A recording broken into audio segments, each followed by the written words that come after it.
Welcome back to Notorious Figures in History. Some of you know me, and in case you didn't, I'm Mikey Babuno, your host. In these dark audio tales, we explore part 1 and 2 of our series, Lullabies from the Underworld, where we explore the wonderful world of organized crime and the figures who changed history. Now, before we get started on this journey to the past, we ask that you consider subscribing as a token of friendship before we begin this journey. Now let's get started.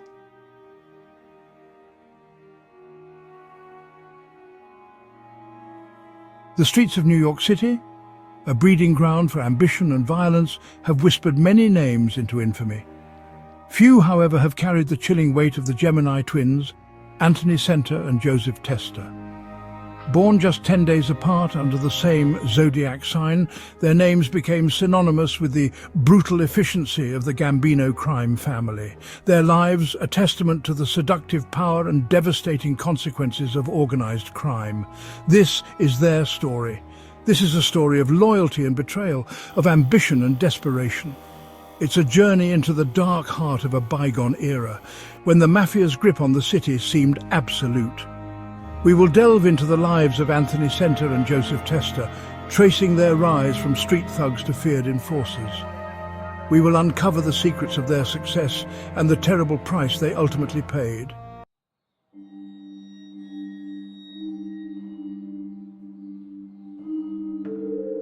The 1970s and 80s marked a turbulent period for New York City.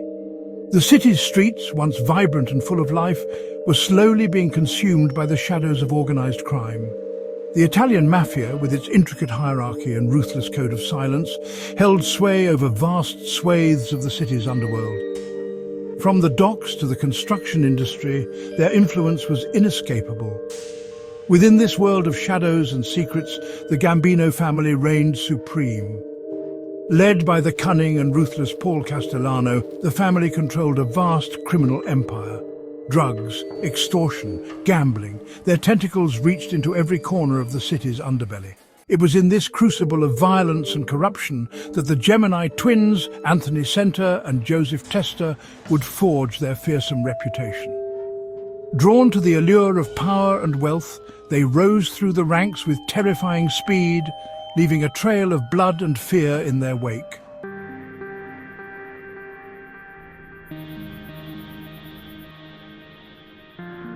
The world of the Mafia was built on violence. It was the currency they understood, the language they spoke.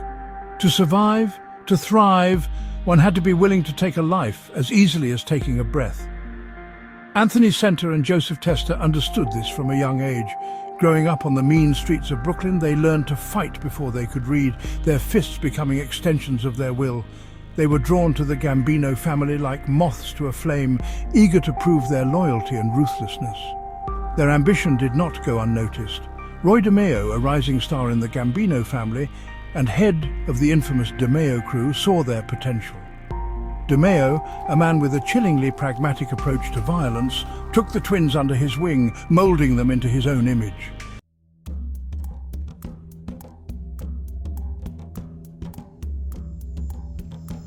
Under DeMeo's tutelage, the Gemini twins flourished. They were quick learners, efficient and utterly ruthless in carrying out their orders. Their loyalty to DeMeo was absolute, their bond unbreakable. They rose through the ranks of the DeMeo crew, earning a reputation for their ruthlessness and efficiency. Word of their exploits spread like wildfire through the underworld. They were feared, respected, and avoided in equal measure. Their names became synonymous with violence, their presence a harbinger of death. The Gemini twins had arrived, and the New York underworld would never be the same.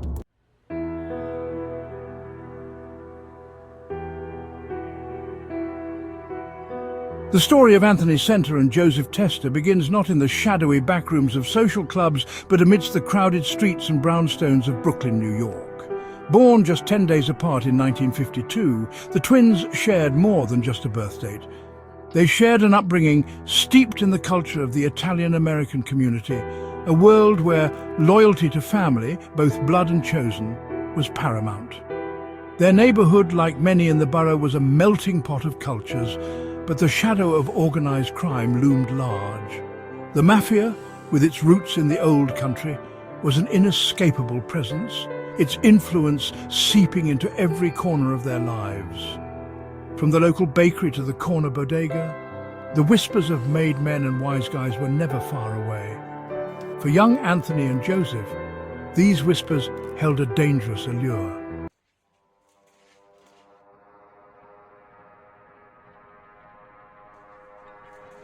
The reach of the Gambino family, one of New York's infamous 5 families, extended far beyond the social clubs and backrooms of Little Italy. It touched the lives of countless individuals, often shaping their destinies in ways both subtle and profound. Anthony and Joseph's family, though not directly involved in criminal activities, found themselves living under the Gambino's long shadow. Perhaps it was an uncle who owed a debt to a local loan shark, or a cousin who found work on a construction site controlled by the mob. Whatever the connection, the twins grew up acutely aware of the power and influence wielded by these men of respect. They saw firsthand how fear and loyalty intertwined, how a single word from a made man could change a life forever. It was a world that both fascinated and frightened them, a world that whispered promises of wealth and power, but at a terrible cost.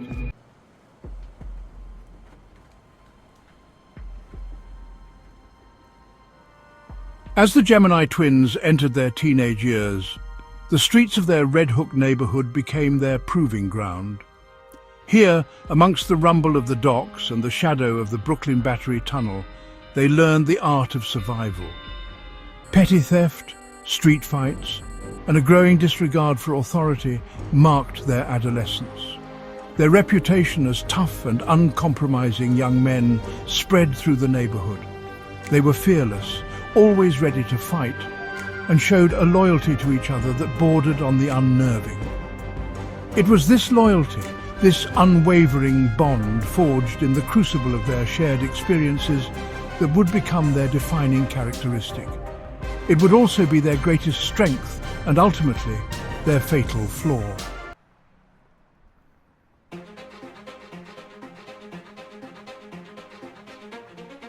For young men like Anthony and Joseph, growing up in the shadow of the Mafia, violence was not just a means to an end, it was a language, a currency of respect.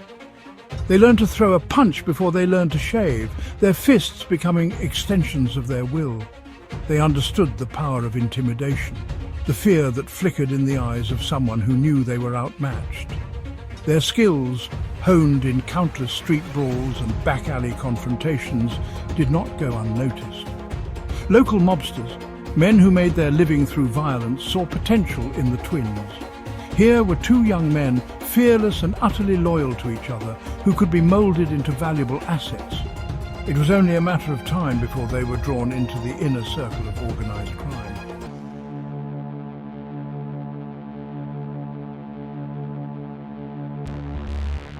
The world of the Mafia was built on a foundation of blood and loyalty, and entry into its ranks often came at a terrible price. For Anthony Center and Joseph Tester, their initiation into this world would be both swift and brutal. It began with a simple errand, a message to be delivered, a debt to be collected, a seemingly mundane task that would spiral into a night of violence and forever alter the course of their lives. Their target, a low-level associate who had dared to cross the Gambino family, never saw them coming. The twins, barely old enough to shave, moved with a chilling efficiency that belied their youth. The deed was done quickly, brutally, without hesitation. Their baptism by blood was complete.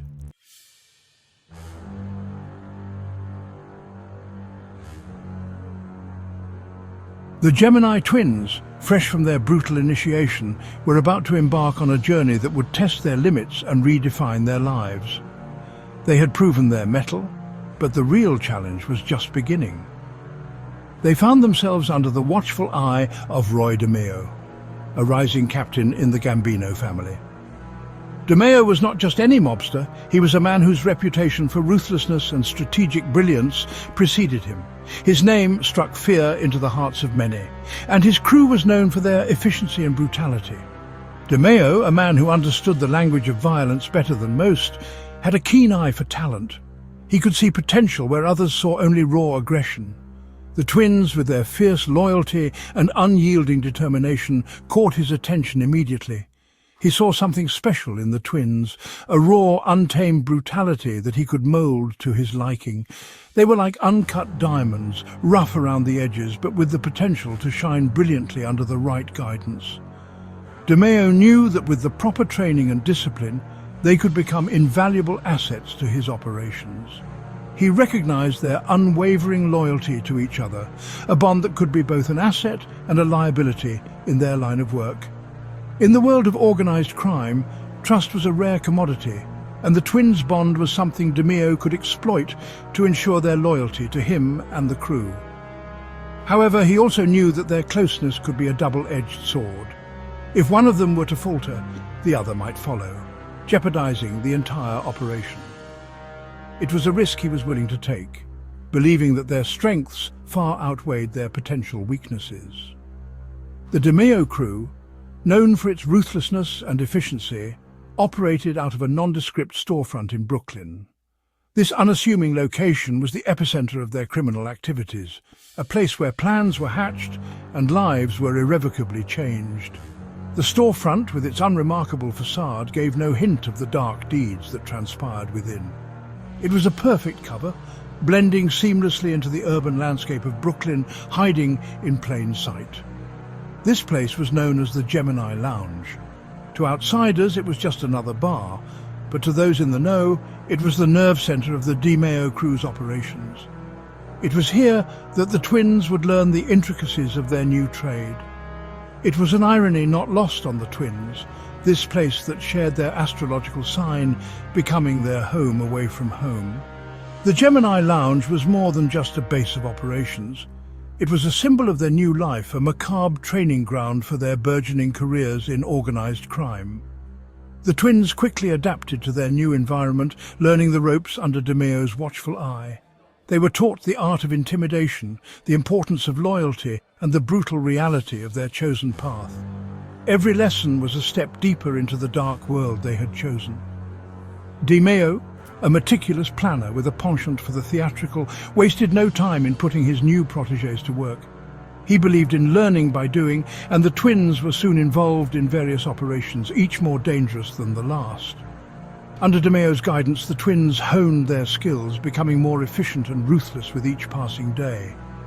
They learned to navigate the treacherous waters of organized crime, understanding that survival depended on a delicate balance of fear and respect. The Gemini twins had entered a world where trust was scarce and betrayal was often a matter of life and death. But with DeMeo's mentorship, they were becoming formidable players in the dangerous game of organized crime, ready to carve out their own legacy in the shadows of Brooklyn. Under DeMeo's tutelage, the Gemini twins honed their craft, transforming from street toughs into efficient instruments of the Gambino family.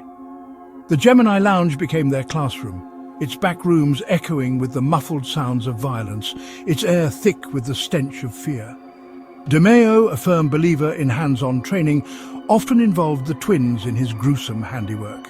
They learned the art of the quick kill, the importance of leaving no witnesses, the necessity of disposing of bodies with chilling efficiency.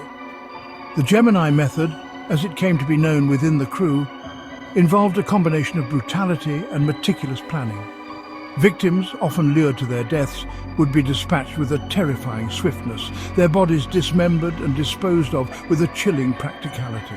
The twins, once inseparable but distinct, began to operate as a single unit, their actions synchronized, their thoughts seemingly in unison.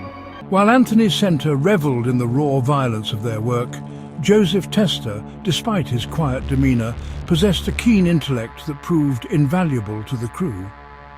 He became DeMeo's trusted driver, responsible for whisking the crew away from crime scenes, navigating the labyrinthine streets of New York with a calmness that belied the chaos they left in their wake. Tester's knowledge of the city's underbelly, its hidden alleys and forgotten shortcuts, proved invaluable time and again. He could anticipate police patrols, vanish into the urban jungle, leaving authorities baffled and frustrated. His ability to remain calm under pressure, to think clearly when others panicked, made him the perfect foil to Center's impulsive nature. Together, they were a formidable team, their contrasting skills complementing each other with deadly efficiency. As the Gemini twins rose through the ranks of the Demio crew, their reputation for ruthlessness spread throughout the underworld. Their names were whispered in hushed tones, their deeds recounted with a mix of fear and morbid fascination. The body count attributed to the twins, though never officially confirmed, is believed to be staggering. Informants whispered of clandestine meetings at the Gemini Lounge, followed by the disappearance of rivals, debtors, and anyone suspected of disloyalty. The twins, once inseparable but distinct, became interchangeable in the minds of their victims, their identities blurring into a single, terrifying entity, the harbingers of death. Their reign of terror, however, could not last forever. The seeds of their downfall, like the seeds of their success, were sown in the very nature of their bond.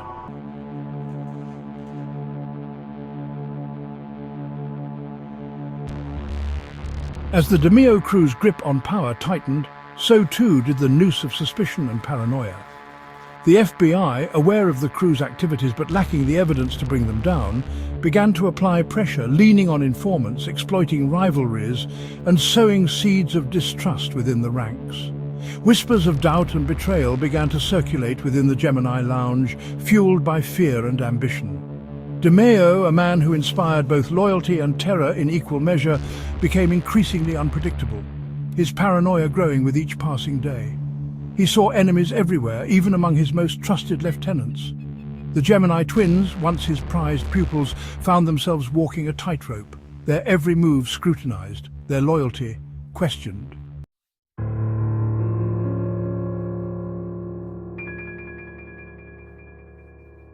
The world of the Mafia, built on a foundation of loyalty and respect, was crumbling under the weight of its own contradictions.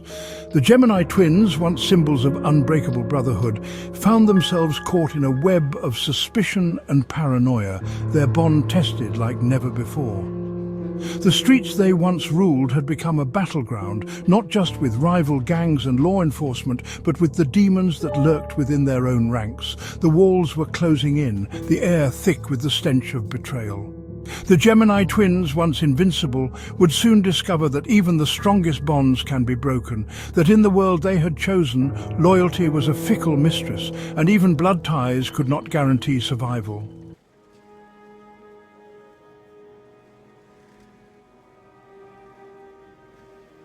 To understand the world the Gemini twins inhabited, one must understand the intricate and often brutal hierarchy of the New York Mafia.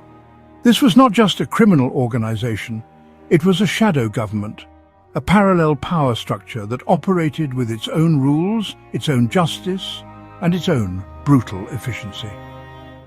The Mafia's influence permeated every aspect of life in New York City, from the bustling streets of Manhattan to the quiet residential neighborhoods of Queens and Brooklyn. It was a world where respect was earned through fear, and power was maintained through violence and intimidation. 5 families, each with its own territory, rackets and internal power struggles, held sway over the city's underworld. These families were not just gangs, they were dynasties, each with its own history, traditions and codes of conduct. The Bonanno, Colombo, Gambino, Genovese and Lucchese families, these were the names whispered in hushed tones, their power felt in every corner of the city. Each family controlled different neighborhoods, different businesses, and different aspects of the criminal underworld. They were involved in everything from drug trafficking and extortion to gambling and loan sharking. Their reach extended into legitimate businesses as well, with many companies paying protection money to avoid trouble. The Bonanno, Colombo, Gambino, Genovese and Lucchese families, these were the names whispered in hushed tones, their power felt in every corner of the city. Each family had its own boss, underboss and consigliere, as well as a network of capos, soldiers and associates. The bosses were the kings of their respective domains, ruling with an iron fist and demanding absolute loyalty from their subordinates. The underbosses were the second in command, often handling the day-to-day operations and acting as the boss's right-hand man. The consiglieres were the advisors, offering counsel and mediating disputes within the family. The capos were the lieutenants, each in charge of a crew of soldiers and associates who carried out the family's dirty work. These families, bound by a code of silence known as Omertà, operated with a ruthlessness that kept the city in a perpetual state of unease. Omertà was more than just a code of silence, it was a way of life. Breaking Omertà was considered the ultimate betrayal, punishable by death. This code ensured that the Mafia's secrets remained hidden, and that those who crossed the line paid the ultimate price. The families used fear and intimidation to maintain control, and their reach extended into every corner of the city. They had eyes and ears everywhere, and those who dared to defy them often found themselves facing dire consequences. They infiltrated unions, controlled businesses, and rigged elections, their influence seeping into the very fabric of New York life. The Mafia's control over unions allowed them to manipulate labor strikes, extort money from businesses, and ensure that their own members were placed in key positions. They used their influence to rig elections, ensuring that politicians who were sympathetic to their cause were elected to office. This gave them a level of power and control that extended far beyond the criminal underworld. They were able to manipulate the city's economy, control the flow of goods and services, and even influence the decisions of the city's government. Theirs was a world where loyalty was paramount, betrayal punishable by death, and power was measured in blood and money. Loyalty to the family was the most important virtue, and those who betrayed that loyalty were dealt with swiftly and brutally. The Mafia's power was built on a foundation of fear and violence, and they used that power to maintain control over their territories. Money was the lifeblood of the organization, and they used it to bribe officials, pay off informants, and fund their criminal enterprises. Blood was the currency of power, and those who sought to challenge the Mafia's authority often found themselves on the receiving end of a violent retribution. The Gemini twins, as members of the Gambino family, found themselves pawns in a much larger game, their fate intertwined with the shifting alliances and bloody rivalries of the five families. The twins were born into a world of violence and crime, and their loyalty to the Gambino family was absolute. They were willing to do whatever it took to protect their family and maintain their position within the organization. But in the world of the Mafia, alliances were always shifting, and today's friend could be tomorrow's enemy. The twins had to navigate a complex web of relationships, always aware that one wrong move could lead to their downfall. Their story is a testament to the brutal reality of life within the Mafia, where power is fleeting and loyalty is often a matter of life and death.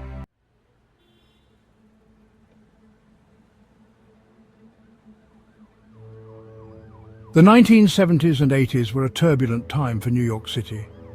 The once vibrant metropolis was grappling with economic decline, social unrest, and a soaring crime rate. The Mafia, always quick to exploit chaos, thrived in this environment, their grip on the city tightening as fear and uncertainty spread. The streets became a battleground not just for turf wars between rival gangs, but also for the hearts and minds of everyday New Yorkers.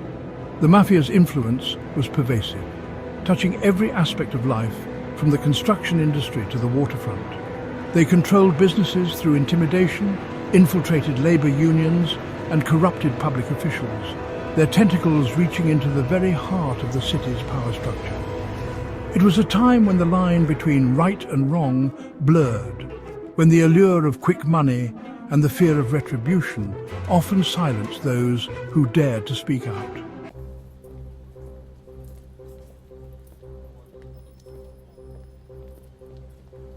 At the helm of the Gambino family during this tumultuous period was John Gotti, a man whose charisma and ruthlessness would come to define the era. Known as the Teflon Don for his uncanny ability to evade conviction, Gotti cultivated a public image that was as much celebrity as it was gangster. He embraced the media spotlight, his tailored suits and confident swagger making him a fixture in the tabloids. Gotti's reign, however, was marked by both ambition and paranoia. He understood the power of image, but he also knew that loyalty within the ranks was a fickle thing. The Gemini twins, operating under Gotti's leadership, witnessed firsthand the shifting sands of power within the Gambino family. Their loyalty, once unquestioned, became another bargaining chip in Gotti's ruthless pursuit of power.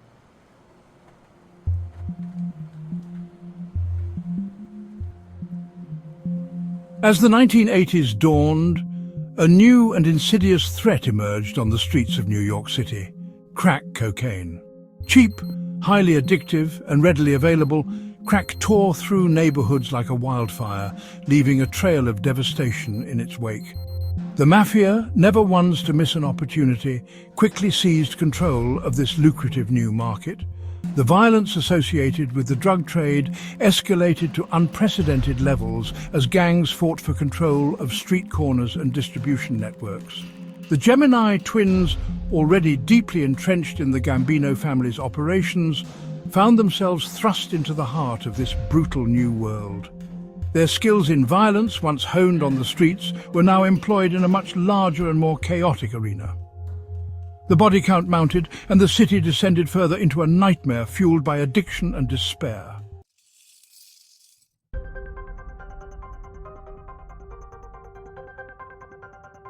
Despite their reign of terror, the days of impunity for the Mafia were numbered. The FBI, under pressure to stem the tide of violence and corruption, stepped up their efforts to dismantle the five families. Informants, once a rarity within the tight-lipped world of the Mafia, began to emerge, their cooperation fueled by fear, ambition, or a desire for revenge. The walls were closing in, not just on the Gemini twins, but on the entire criminal enterprise they had served. The Teflon Don himself, John Gotti, would eventually fall victim to RICO charges, his reign of power brought to an end by the very organization he had so brazenly defied. The Gemini twins, once untouchable enforcers for the mob, found themselves facing a future behind bars, their crimes finally catching up with them.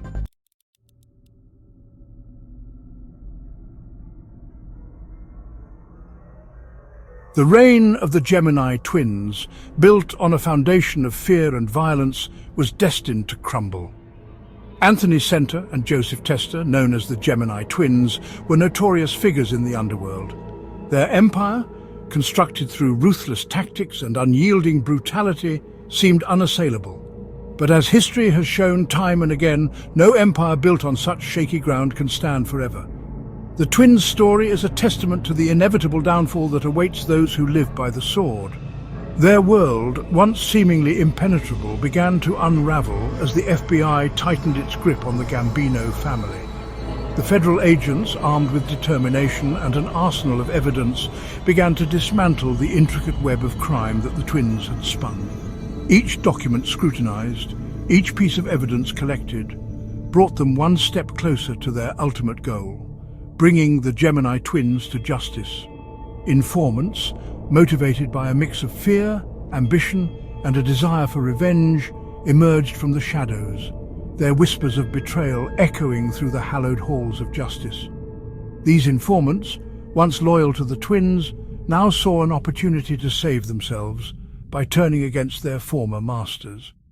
Their testimonies, filled with chilling details of the twins' operations, became invaluable to the prosecution. The Gemini method, once whispered in hushed tones, became their undoing. This method, characterized by its meticulous planning and ruthless execution, had once been their greatest strength. But now, it was a double-edged sword. The very precision that had allowed them to rise to power left a trail of evidence that law enforcement could follow. Each crime scene, each victim, was a piece of the puzzle that, once assembled, painted a damning picture of their guilt. The meticulous planning, the cold-blooded efficiency that had defined their rise, left a trail of evidence that proved impossible to erase. Forensic experts, with their keen eyes and advanced technology, uncovered the hidden truths that the twins had tried so hard to conceal. Each piece of evidence, no matter how small, was a nail in the coffin of their criminal empire. Their victims, silenced in life, found a voice through the tireless efforts of law enforcement. Families who had lost loved ones to the twins' brutality finally saw a glimmer of hope. The press conferences, the public statements, all served to give a voice to those who could no longer speak for themselves. The relentless pursuit of justice by law enforcement ensured that the victims' stories were heard and their suffering was not in vain. One by one, the charges mounted: murder, racketeering, extortion, a litany of crimes that painted a chilling portrait of their brutal reign. The courtroom became a theatre of justice, where the full extent of the twins' crimes was laid bare for all to see. The judge, the jury, and the public were confronted with the horrifying reality of the twins' actions. Each charge, each piece of evidence, was a step closer to their inevitable downfall. The twins, once inseparable, found themselves facing the consequences of their actions alone, their bond, forged in blood and loyalty, tested in the crucible of justice. As they were led away in handcuffs, the reality of their situation began to sink in. The empire they had built, the power they had wielded, all crumbled to dust. In the end, they were just two men, separated by the bars of justice, facing the consequences of a life lived in the shadows.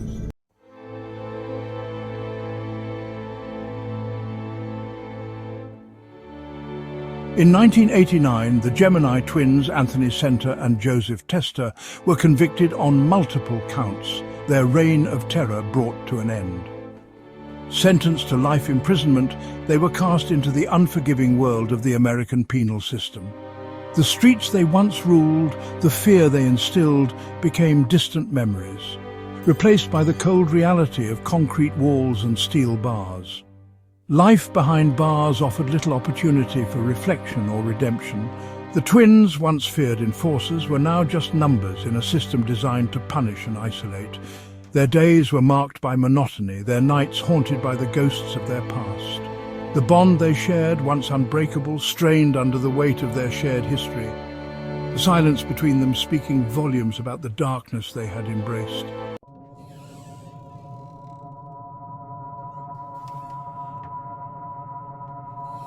The legacy of the Gemini twins is a stark reminder of the seductive power and ultimately destructive nature of organized crime. Their story, though rooted in a specific time and place, transcends the confines of their era, serving as a cautionary tale about the allure of power, the corrosive influence of greed, and the devastating consequences of choosing violence as a way of life. Their names, once whispered in fear and awe, now evoke a sense of sorrow and a chilling reminder of the human capacity for brutality.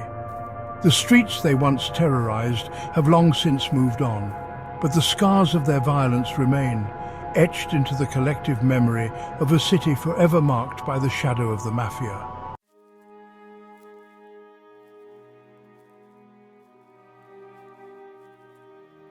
The world inhabited by the Gemini twins, a world of shadowy backrooms, whispered threats, and brutal retribution, has largely faded into the annals of history.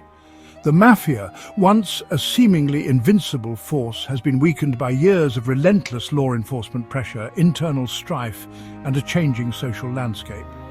The Gemini Lounge, once a hub of criminal activity, is now just another forgotten address, its legacy a footnote in the bloody history of the American Mafia. The story of Anthony Center and Joseph Testa, however, serves as a stark reminder that the allure of power, the seductive whisper of easy money, and the intoxicating thrill of violence continue to hold sway, a cautionary tale for a new generation, tempted by the dark side of the American dream.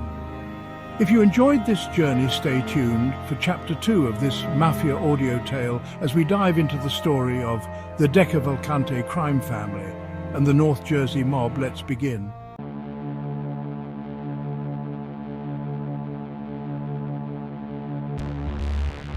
The DeCavalcante crime family, the North Jersey Mafia. They were the real deal, not just a story. These guys operated in the shadows. They lived by their own code. Loyalty, violence, silence. They were different from the flashy New York families. The DeCavalcantes were quieter, more discreet. But don't let that fool you. They were just as ruthless, just as powerful. Their reach extended far. They controlled unions. They ran gambling rackets. They even dipped their toes into legitimate businesses. Their grip on New Jersey was ironclad. Their influence stretched from the docks of Newark to the suburbs. They were the unseen force. shaping the landscape of the Garden State. This is their story.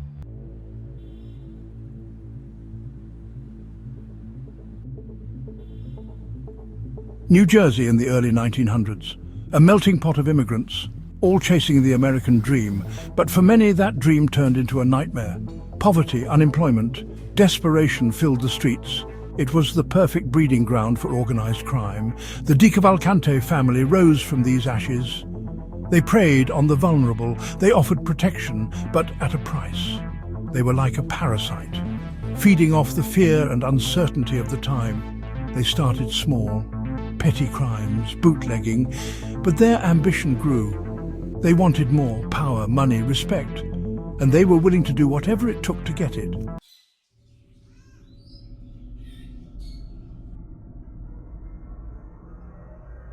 Their roots ran deep, back to the old country, Sicily. The DeCavalcantes brought their traditions with them, the code of silence, Omertà, loyalty to the family above all else. They operated in the shadows, always one step ahead of the law. They had their own rules, their own language. They were a brotherhood, bound by blood and loyalty, but also by fear. Betrayal was punishable by death. They used violence to maintain control, intimidation, extortion, murder. They were masters of their craft. Cold, calculating, they knew how to instill fear.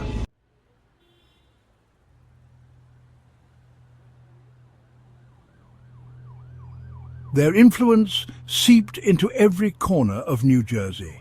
They controlled the construction industry, labor unions. They had their fingers in everything, from garbage disposal to waterfront operations. They built their empire on blood and concrete, leaving a trail of victims in their wake. But their reign wouldn't last forever.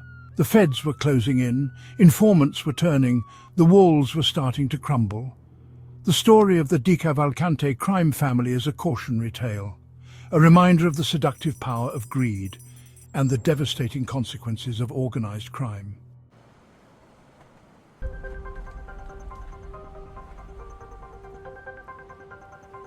The streets of New Jersey were paved with opportunity, not the legal kind.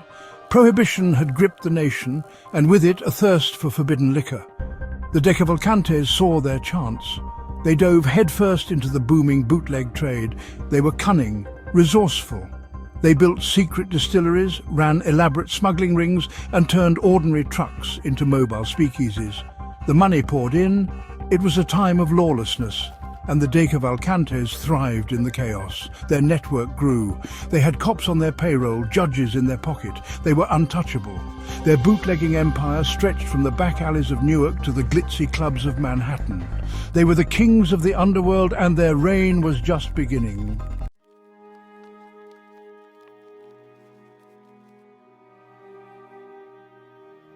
But power never comes without a price. New Jersey was a crowded jungle. Other gangs wanted their piece of the pie.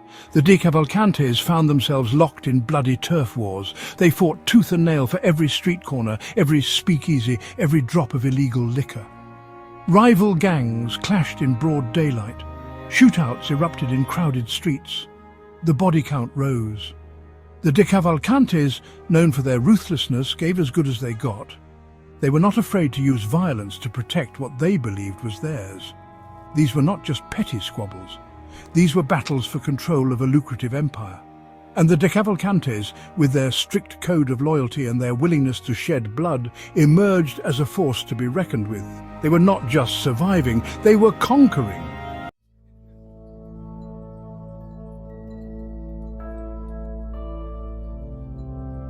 Prohibition couldn't last forever. The feds were cracking down, public opinion was shifting, the writing was on the wall. The DeCavalcantes, always thinking ahead, knew they needed to adapt. They couldn't rely on bootlegging forever. They needed new avenues for profit, new ways to maintain their grip on power. They turned their attention to other vices: gambling, loan sharking, extortion. They infiltrated labor unions, they muscled their way into legitimate businesses. Their tentacles reached further and further, squeezing the life out of the city. They were evolving from a gang of bootleggers into a sophisticated criminal enterprise. They were learning to operate in both the shadows and the light. and with each passing year their power and influence only grew stronger.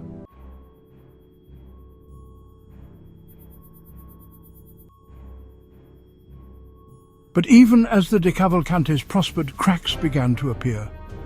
Internal strife, power struggles, the family was not immune to the corrosive effects of greed and ambition. Factions formed, loyalties were tested, the seeds of betrayal were sown, whispers of dissent echoed through the ranks. Old scores resurfaced. The once unbreakable bond of family began to fray. It was a dangerous time to be a DeCavalcante. The enemy could be the man sitting next to you. Trust was a luxury few could afford. The struggle for power was a dangerous game, and the stakes were higher than ever. One wrong move could mean the difference between life and death. The family was teetering on the brink, and the coming storm threatened to tear them apart.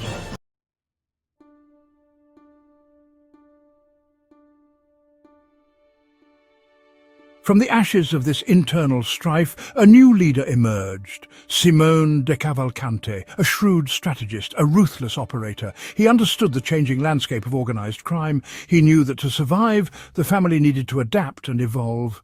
Simone consolidated his power. He ruthlessly eliminated his rivals. He enforced a strict code of conduct. He understood the importance of discretion, of operating in the shadows. Under his leadership, the DeCavalcantes entered a new era. They diversified their criminal portfolio, moving away from the violence of the past. They invested in legitimate businesses, construction, real estate, garbage disposal. They cultivated relationships with corrupt politicians and union officials. Simone was transforming the DeCavalcantes into a modern criminal empire, a silent partner in the American dream.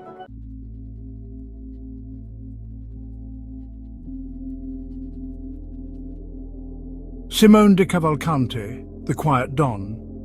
Unlike the flamboyant mob bosses of Hollywood, Simone preferred discretion. He understood the power of anonymity. He knew that true power resided in the shadows. He rarely raised his voice. His mere presence commanded respect, fear, obedience. Under Simone's leadership, the DeCavalcantes reached the zenith of their power. They became known as the most organized crime family in America. Their influence stretched from the bustling ports of New Jersey to the glittering casinos of Atlantic City. They were a silent empire, their tentacles reaching into every facet of society. They controlled labor unions, they manipulated the construction industry, they skimmed profits from casinos and nightclubs. They were the unseen hand guiding the destiny of New Jersey. And at the heart of it all stood Simone, the mastermind, the strategist, the quiet Don.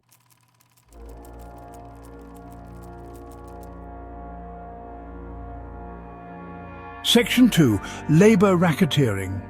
One of the DeCavalcantes' most lucrative enterprises was labor racketeering. They infiltrated labor unions throughout New Jersey. They controlled who got hired, who got promoted, who got paid. They used their influence to extort businesses, threatening strikes, violence, anything to line their pockets. Construction sites became their personal piggy banks. They demanded kickbacks from contractors. They rigged bids. They inflated costs, all under the guise of union protection.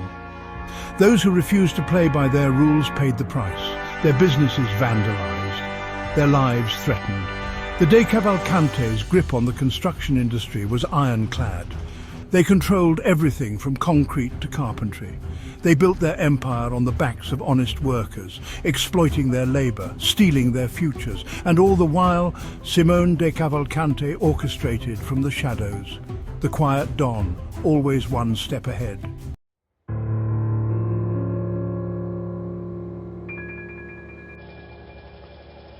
Section 3. The Concrete Club. The Concrete Club became synonymous with the DeCavalcante family's dominance in construction. They controlled every aspect of the concrete industry in New York City and New Jersey, from the production plants to the delivery trucks. No concrete was poured without their say-so.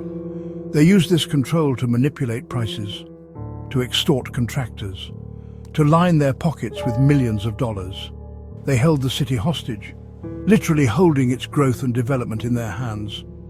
The Concrete Club became a symbol of their power, a reminder that they were the true architects of the city's landscape, but their control came at a cost. The inflated prices of concrete drove up construction costs. hurting businesses, taxpayers. The DeCavalcante's greed knew no bounds. They were willing to sacrifice the city's well-being for their own enrichment. And at the helm of this corrupt enterprise stood Simone DeCavalcante, the quiet Don, pulling the strings from the shadows.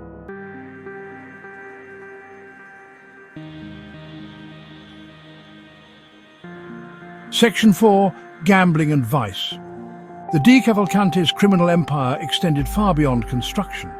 They ran illegal gambling operations throughout New Jersey, backroom card games, loan sharking, numbers running.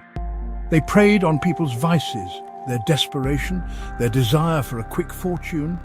They were masters of deception, rigging games, threatening debtors. They used violence and intimidation to maintain control. Their enforcers were a constant presence, a reminder that debts had to be paid, no matter the cost. The rise of Atlantic City as a gambling mecca only increased their profits. They infiltrated casinos, skimmed money from slot machines, laundered dirty money through legitimate businesses. The DeCavalcantes were experts at turning vice into profit. And Simone DeCavalcante, the quiet Don, he oversaw it all, ensuring the family's grip on the city's underworld remained unchallenged.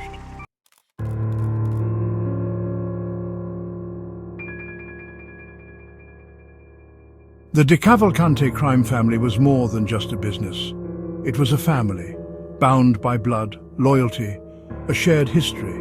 Simone DeCavalcante understood the importance of family. He relied on trusted relatives to run his operations, his brother, his nephews, his cousins. They were his inner circle, his confidants. They shared in the wealth, the power, but also the danger. Loyalty was paramount. Betrayal was unthinkable, the consequences swift and brutal. The family bond was both a strength and a weakness. It made them stronger, more resilient, but it also made them vulnerable. The feds knew that to bring down the DeCavalcantes, they had to exploit their family ties, turn brother against brother, son against father. It was only a matter of time before the walls of loyalty began to crumble.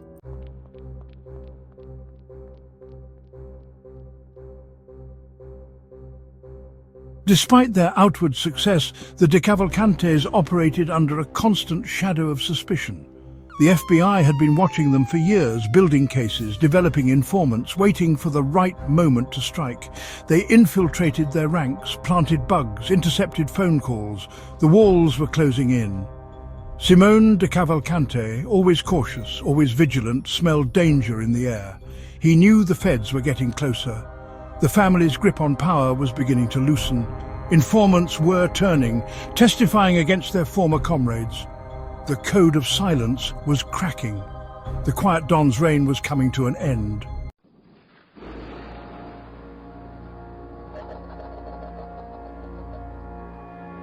Within the DeCavalcante family, a storm was brewing. A faction led by the volatile Gallo brothers, Joe, Larry and Albert, grew restless. They chafed under Simone's leadership. They craved power, respect, and they weren't afraid to use violence to get it. The Gallos were a different breed, brash, unpredictable. They disregarded the traditional rules of the Mafia. They flaunted their wealth, courted publicity. Their actions embarrassed Simone, threatened to destabilize the entire family. The tension between the Gallos and Simone's loyalists escalated. Threats were exchanged, lines were drawn. New Jersey's underworld braced itself for a war that would pit brother against brother, family against family, and leave a trail of blood on the streets.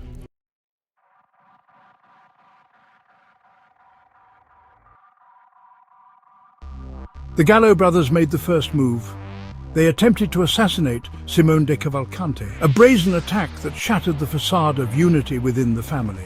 Simone, though shaken, survived. The gloves were off. The DeCavalcante family was at war with itself. New Jersey descended into chaos.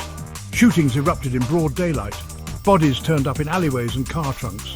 The Gallos, fueled by rage and ambition, unleashed a reign of terror.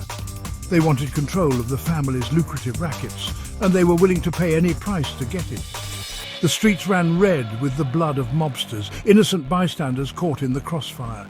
The violence escalated with each passing day. The police seemed powerless to stop it. The DeCavalcante family, once a symbol of order in the underworld, was tearing itself apart from the inside.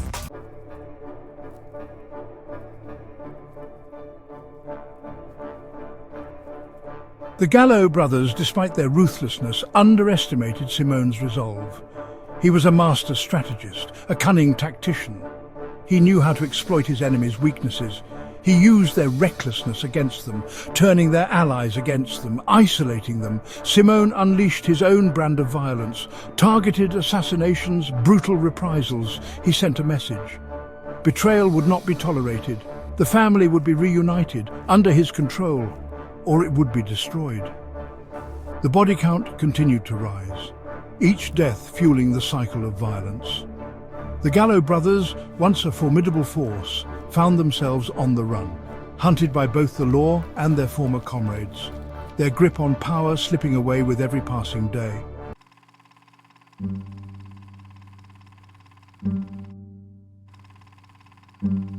One by one, the Gallo brothers fell. Larry Gallo gunned down in a Brooklyn restaurant. Albert Gallo ambushed outside a Little Italy eatery. Their reign of terror was over. But the price of their defiance was steep. The DeCavalcante family lay in ruins, its reputation shattered, its ranks decimated. Joe Gallo, the last surviving brother, was eventually captured and imprisoned. His dreams of power lay in tatters. He had become a liability to the family, a constant reminder of their internal strife. His days were numbered. In 1972, Joe Gallo was released from prison. He returned to a changed underworld. The DeCavalcante family was a shadow of its former self. Simone DeCavalcante, weary of the violence, had retreated from the front lines. The old order was crumbling, and a new breed of gangster was waiting in the wings.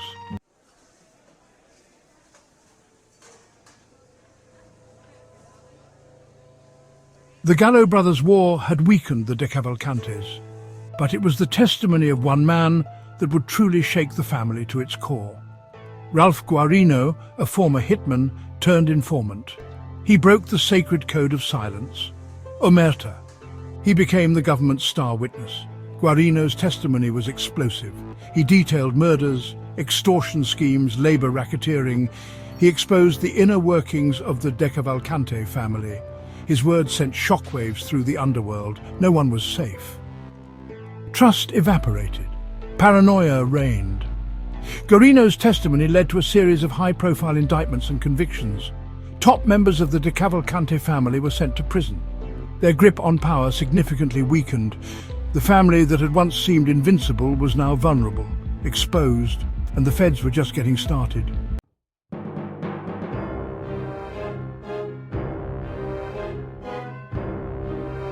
The DeCavalcante family, once a tightly knit unit, was torn apart by suspicion and paranoia. Informants were everywhere, whispering secrets to the feds, turning brother against brother. The once unbreakable bond of family had been shattered. The FBI, emboldened by Guarino's success, continued their relentless pursuit of the DeCavalcantes. They infiltrated their ranks, turned their associates. The family's criminal empire, built on blood and concrete, began to crumble.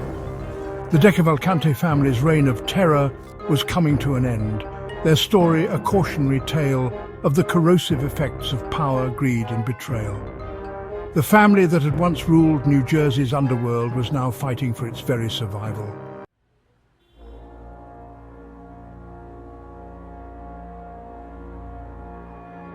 The 1990s began with a bang for the DeCavalcante family. Not the celebratory kind. It was the sound of FBI battering rams, Operation Desert Storm, they called it, a fitting name considering the storm that was about to engulf the New Jersey mob.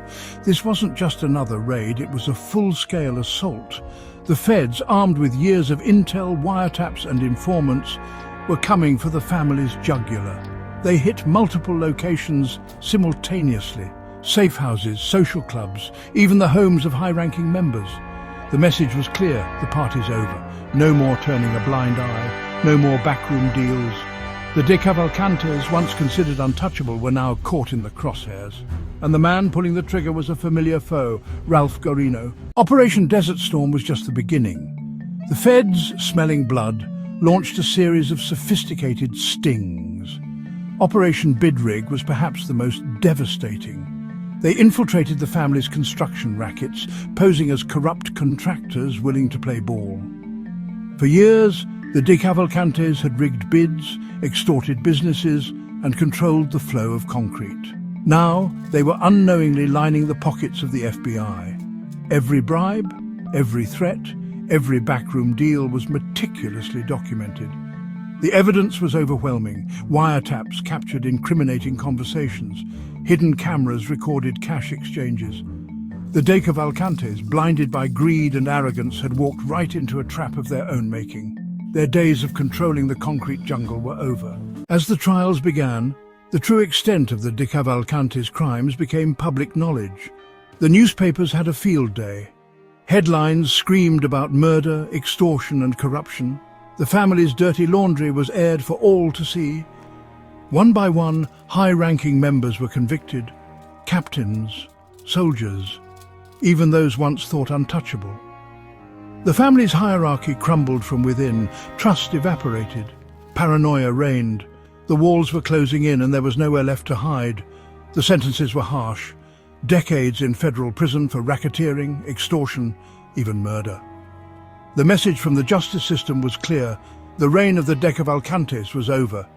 The era of mob impunity in New Jersey had come to an end. Operation Desert Storm and its aftermath had a devastating impact on the DeCavalcante family. Their leadership was decimated, their ranks depleted, their reputation in tatters. The once feared North Jersey Mafia was a shell of its former self. The family's control over their traditional rackets dwindled. Unions, once under their thumb, broke free. Construction businesses breathed a sigh of relief. The flow of easy money dried up. Those who remained free were looking over their shoulders. The feds were relentless. Informants were everywhere. The lifeblood of the Mafia, trust and loyalty had been poisoned. The DeCavalcantes were a family broken.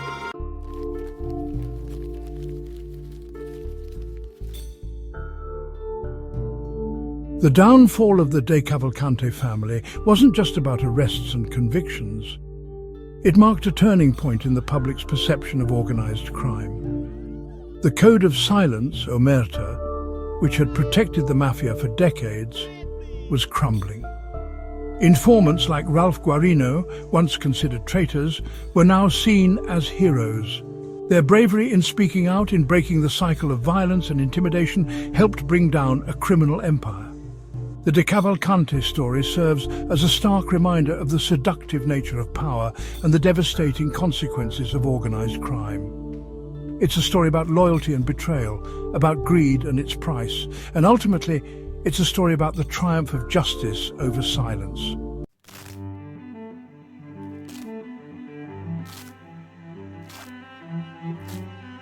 The 21st century dawned with the DeCavalcante crime family, a shadow of its former self.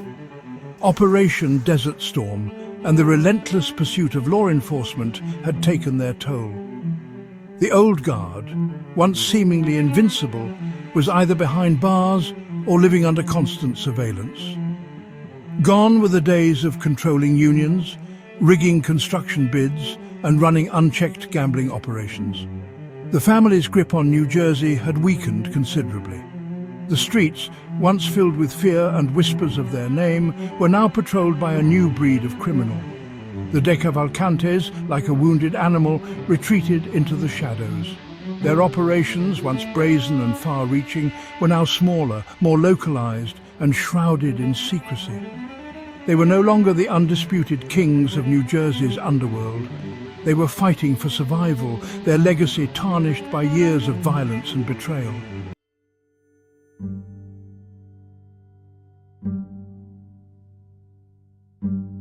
The aging bosses who had built the DeCavalcante empire on blood and concrete were fading away. Some died in prison, their sentences stretching into perpetuity. Others, released in their twilight years, were mere ghosts of their former selves, their power and influence a distant memory. Simone DeCavalcante, the quiet Don, who had once ruled the family with an iron fist, died in 1997. His death, though anticipated, marked the end of an era. The family he left behind was fractured, its future uncertain. The new generation, lacking the experience and ruthlessness of their predecessors, struggled to maintain control. The old ways, the codes of silence and unwavering loyalty, were being eroded by a new breed of gangster, more interested in quick profits than long-term stability.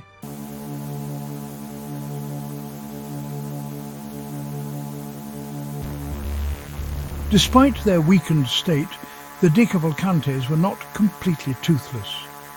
Echoes of their violent past occasionally surfaced, reminding the world that they were still a force to be reckoned with. In 2007, a series of murders rocked New Jersey's underworld. The victims, low-level associates and rivals, were brutally eliminated, their bodies left as grim messages. The killings, though never officially linked to the DeCavalcantes, bore all the hallmarks of their signature brutality. These acts of violence, though sporadic, served as a chilling reminder that the DeCavalcantes were not to be trifled with. They may have been weakened, but they were not finished. They were like a wounded animal, lashing out in desperation, clinging to the remnants of their former glory.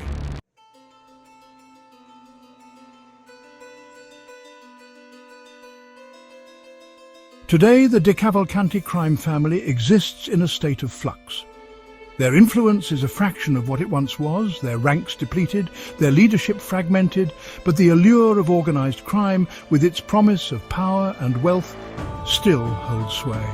The Mafia's long shadow continues to loom large over New Jersey, a reminder of a time when fear and intimidation ruled the streets. Law enforcement agencies, though vigilant, know that the fight against organized crime is far from over. The DeCavalcante story is a cautionary tale, a reminder that even the most powerful empires can crumble under the weight of their own greed and violence. It's a story that continues to unfold, its ending yet to be written.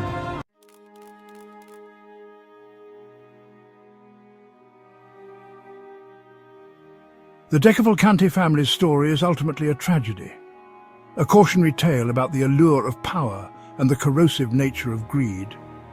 What began with dreams of prosperity, twisted and warped into a reign of terror that left countless lives shattered. They sought to control the American dream, only to become consumed by its dark underbelly. Their pursuit of wealth and influence came at a steep price: their humanity. The pursuit of power, built on a foundation of violence and intimidation, inevitably leads to ruin. The ironclad grip they held on New Jersey eventually slipped, their empire crumbling under the weight of their own sins. Betrayal, a constant companion in their world, ultimately brought them down. Their story serves as a stark reminder that the wages of sin are steep indeed.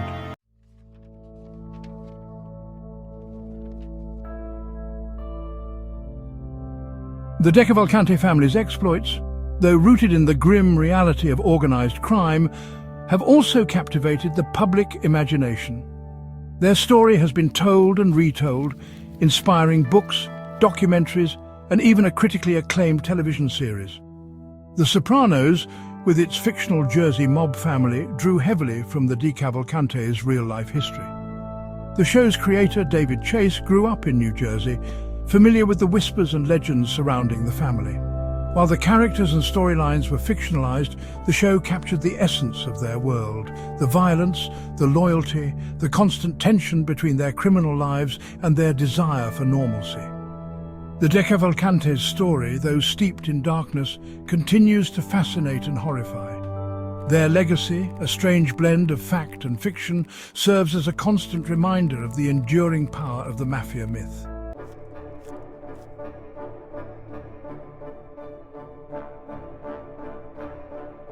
The DeCavalcante family may be a shadow of its former self, but organized crime in various forms persists. New players emerge, seeking to carve out their own empires, exploiting the vulnerable and operating in the shadows. While the days of large, hierarchical families controlling entire industries may be fading, the allure of easy money and illicit power remains. Drug trafficking, cybercrime, and human trafficking have become the new battlegrounds for criminal enterprises. The fight against organized crime continues, a constant struggle between law enforcement and those who seek to operate outside the bounds of society. The DeCavalcante story serves as a reminder that the battle is far from over, that vigilance and a commitment to justice are essential in combating this enduring threat.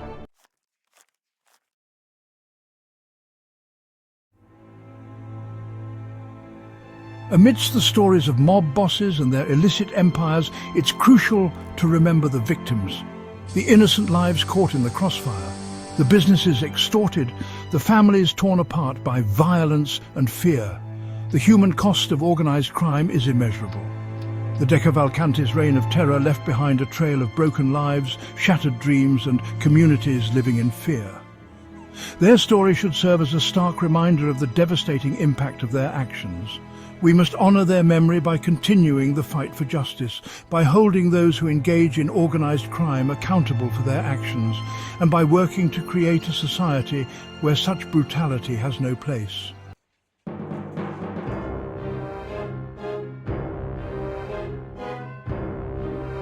Thank you for joining us on this journey through the dark history of the DeCavalcante crime family.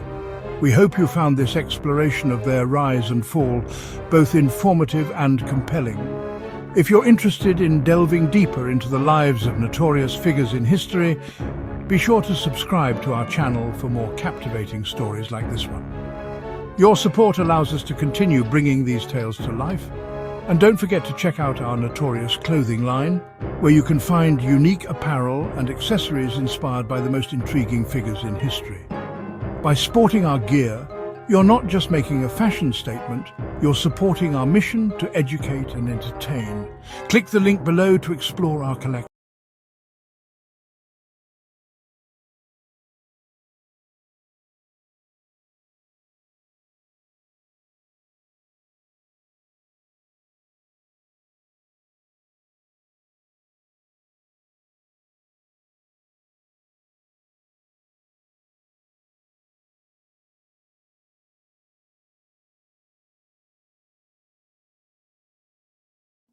Welcome to Notorious Figures in History. Some of you know me, and in case you didn't, I'm Mikey Babuno, your host. In this dark audio tale, we explore the wonderful world of organized crime and the last of the real wise guys rumored to still be active and in power, even from behind bars. Before we get started on this journey to the past, we ask that you consider subscribing as a token of friendship before we begin our journey. Now let's begin our story.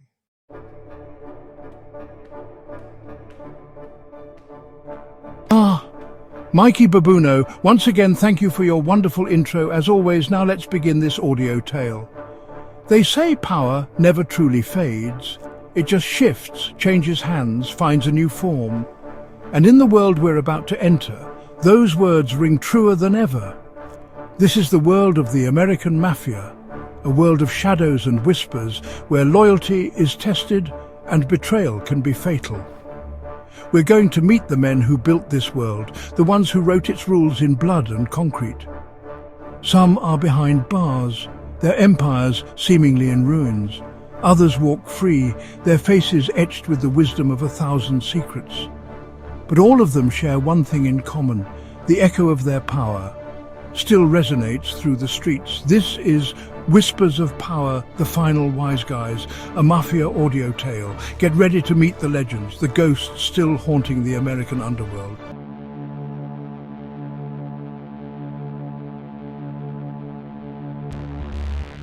They say prison changes a man, breaks him down, strips him bare. It's a place where hope is a rare commodity and despair is the currency of the day. The walls close in and the bars become a constant reminder of lost freedom. But Vittorio, little Vic Amuso, well, he wasn't built to be broken. His spirit was forged in the fires of the streets, and prison was just another battlefield. He took the reins of the Lucchese crime family in the late 80s, a time of turmoil, and molded it in his image. The city was a jungle, and he was its king, ruling with an iron fist. Ruthless, disciplined, a man who understood the language of fear. He knew that power was not just about control, but about perception. He made sure everyone saw him as the unyielding force he was. From the outside, he was a businessman, a respectable face in a world of shadows. Deals were made in boardrooms and back alleys alike, each handshake a pact sealed with silent threats. But beneath the surface lurked a predator, a man who wouldn't hesitate to eliminate any threat, real or imagined. His enemies knew that crossing him meant certain doom. His reign was a bloodbath, a period known as the Windows case, where rivals disappeared, their bodies never found. It was a time of fear, where the streets whispered his name in terror. Even behind bars, his grip on the family never wavered. The prison walls couldn't contain his influence. They merely redirected it. Whispers became his messengers, orders delivered through coded language, visits from loyal lieutenants. His network was a web of loyalty and fear, spun with meticulous precision. He became a phantom, a voice on the other end of the line, reminding everyone who was truly in control.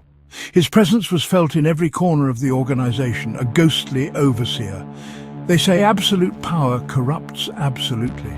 But for little Vic, it was more than just corruption, it was a transformation. Prison didn't weaken him, it refined him. In the case of little Vic, it seems, prison only solidified that power, turning a mob boss into a legend. His story is a testament to the unbreakable will of a man who refused to be defeated.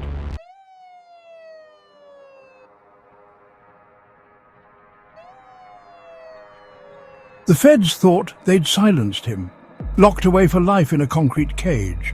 They believed that the cold, unyielding walls of the penitentiary would be enough to contain his influence, to break his spirit.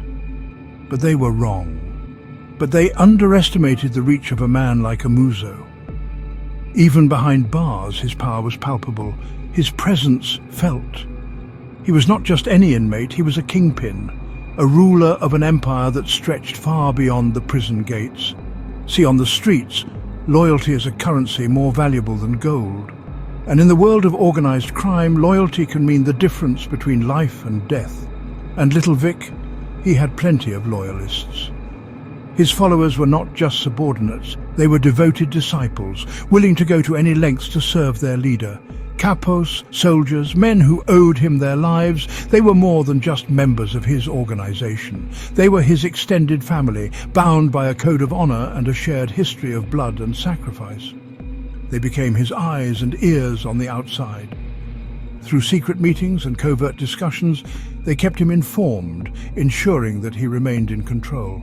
They relayed messages, enforced his will, and carried out his orders with unwavering loyalty. They were his enforcers, his messengers, his trusted lieutenants, ensuring the Lucchese family remained under his iron fist, even from a distance. His influence was like a shadow, ever-present and all-encompassing, a testament to his unyielding power. He ran his empire from a cell, his word law, his commands absolute. The walls of his cell could not contain the reach of his authority, his reach extending far beyond the prison walls. His influence seeped through the cracks, reaching every corner of his domain. Some say he's a relic of a bygone era, a symbol of a time when the Mafia ruled with an iron fist and a code of silence. But those who know, those who've seen the fear in the eyes of his enemies, they know that his power is not just a relic of the past. It is a living, breathing force that commands respect and instills fear. They tell a different story. They speak of a man whose influence is as strong as ever, a leader who commands loyalty and fear in equal measure.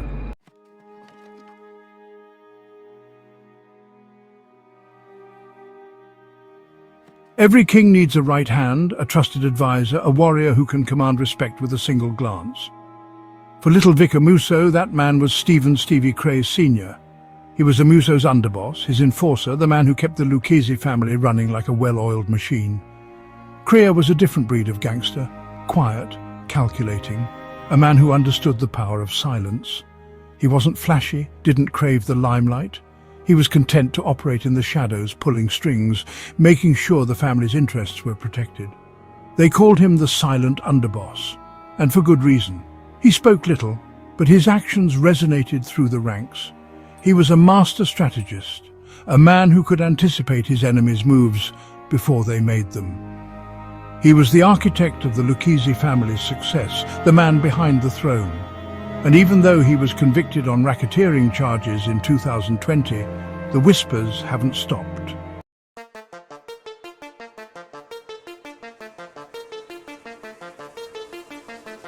Loyalty, you see, it's a powerful thing in this life. It's not just a word, It's a bond, a commitment that goes beyond mere friendship or family ties. It's a force that can shape destinies, alter the course of lives, and even change the fate of entire organizations. It binds men together, creates bonds that even prison walls can't break. Loyalty is the glue that holds together the fabric of trust and respect, especially in the shadowy world of organized crime. And Stevie Crea, he understood the value of loyalty better than most. He wasn't just a leader, he was a symbol of what loyalty could achieve. His rise to power within the Lucchese family was not just a testament to his cunning and intelligence, but also to his unwavering commitment to those who stood by him. He earned the trust of his men not through fear and intimidation, but through respect, through fairness, through always having their backs. In a world where betrayal was often the norm, Stevie Crea stood out as a beacon of reliability and integrity. And that kind of loyalty, well, it doesn't just disappear overnight. It's a legacy that lingers, a shadow that continues to influence long after the man himself is gone. It's a testament to the enduring power of true loyalty. It endures even when the man himself is locked away. The walls of a prison cell can't contain the respect and admiration that Stevie Crea commanded. His influence seeped through the bars, reaching out to those who still believed in his vision. There are those who say that even today, even from behind bars, Stevie Crea's influence is still felt within the Lucchese family. His strategies, his counsel, his very presence are still a guiding force for those navigating the treacherous waters of organized crime. That his name is still whispered in hushed tones, his counsel sought out by those who navigate the treacherous waters of organized crime. His words, his advice are still considered invaluable, a treasure trove of wisdom in a perilous world. They say he's a voice of reason in a world of chaos, a reminder of the old ways, the old code. In a time when the rules are constantly changing, Stevie Crea's principles remain a steadfast guide. And as long as there are those who remember, those who remain loyal, the legacy of Stevie Crea, the silent underboss, will live on. His story is not just a chapter in the annals of organized crime. It's a testament to the enduring power of loyalty and respect.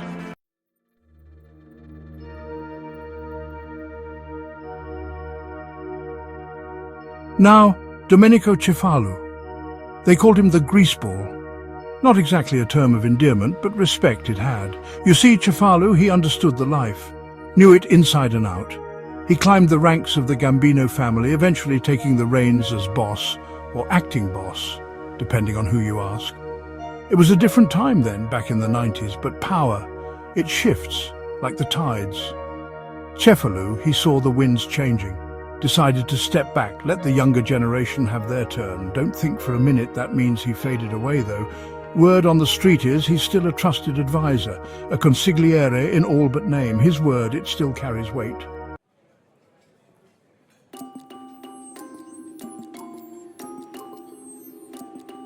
See, Cefalu, he's got that quiet strength about him, the kind that commands respect without demanding it.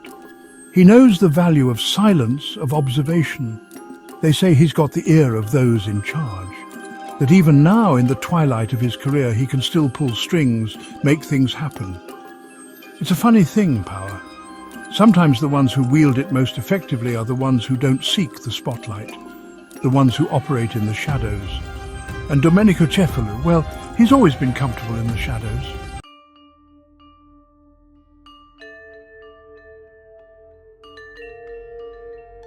Michael Mickey Paradiso. Now there's a name that goes back, a veteran, a survivor. In this life you don't last as long as Mickey has without learning a thing or two. He's a Gambino man through and through, seen it all, done it all. From the mean streets to the boardrooms, Mickey's been there, done that, got the t-shirt. They say age hasn't slowed him down much. Still sharp as a tack, still got that fire in his eyes. And his crew, they're loyal. They respect what he represents.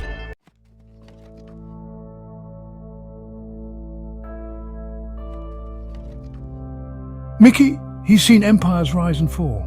He's seen friends become enemies, and enemies become dust. He knows the cost of power, the price of loyalty. Some might say he's a relic of a bygone era, but they'd be wrong. Because Mickey Paradiso understands something about this life that the young guys are still figuring out. It's not about how loud you bark, it's about how deep your bite. It's not about how many years you got left, it's about how you use them. And Mickey? Well, he's still got a few tricks up his sleeve.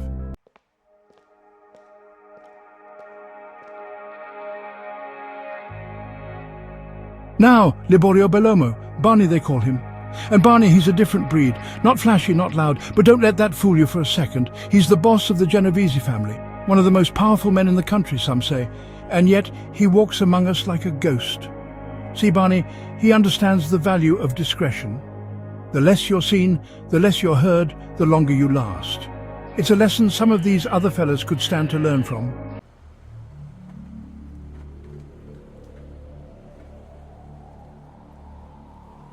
In a world of wannabes and hotheads, Barney Bellomo, he's the real deal. A man of few words, but those words carry weight. He commands respect, not through fear, but through results, through quiet competence, through knowing how to get things done. They say he's got a mind like a steel trap, always thinking 3 steps ahead, always playing the long game. And in a game as dangerous as this one, that's how you survive, that's how you become a legend. And Liborio Barney Bellomo, well, he's well on his way.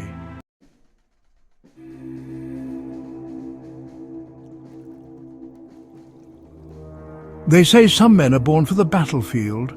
In the concrete jungle of Philadelphia, Peter Petey Boy Pugliese lived a life not so different. A soldier through and through, not a general, mind you, not a strategist on some grand scale, but a man who understood the value of loyalty, of knowing the streets like the back of his hand. Years change a man, years on the inside, they change you even more. But some things, they stick with you, like the code, the oaths, the whispers. Say, Petey Boy, even now remains tethered to the Philadelphia family. A relic of a bygone era, maybe, but a reminder that some debts, some loyalties, they don't fade easy.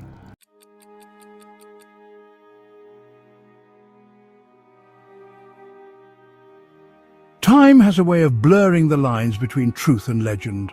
Was Petey Boy as ruthless as they say? As connected? Those stories, they tend to follow men like him. Men who've seen their share of shadows, who understand the language of the streets. The feds, they know his name, they know his history. But knowing and proving are two very different things. And that's the thing about whispers, ain't it? Sometimes they're all you need to hear to know there's truth hidden in the shadows.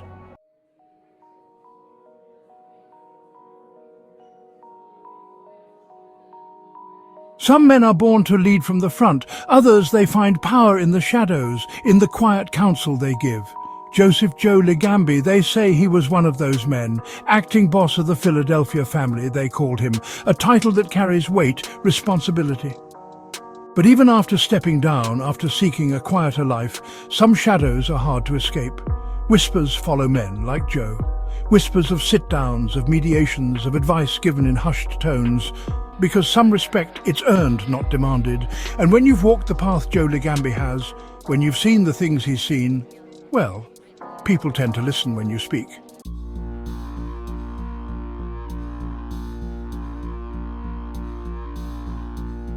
They say experience is a harsh teacher, but it also makes for the wisest of men.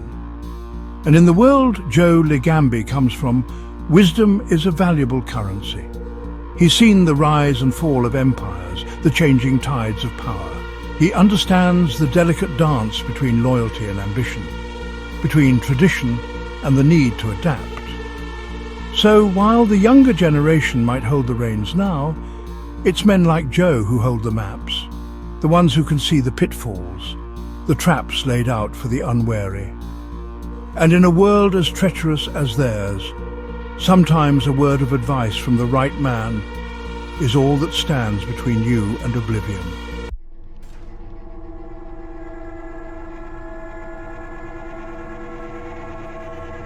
The Bonanno family, a name that echoes through the history of organized crime. And within its ranks, few names carry the weight of Anthony Fat Tony Rabito, consigliere, an advisor, a voice of reason in a world often ruled by emotion. He held the family together, they say, a steady hand on the rudder in stormy seas, retirement, It's a word that holds different meanings for different men. For some, it's a rocking chair, a fishing pole. For men like Fat Tony, it's a shift in perspective, not a surrender of power. Because some influence it's earned through decades of service, through blood spilled and oaths sworn, and that kind of influence, well, it doesn't fade easily.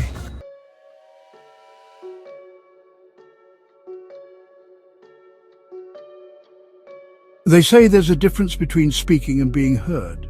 Fat Tony, he understood that difference like few others. He didn't need to raise his voice, didn't need to make threats. His presence alone commanded respect. A look, a nod, a quiet word in the right ear. The younger generation, they might crave the limelight. But Fat Tony, he knew the real power lay in the shadows, in being the man people whispered about, the one they turned to when the stakes were high. Retired, they might call him, but in the world Fat Tony Rabito inhabits, some legacies are simply too big to retire from.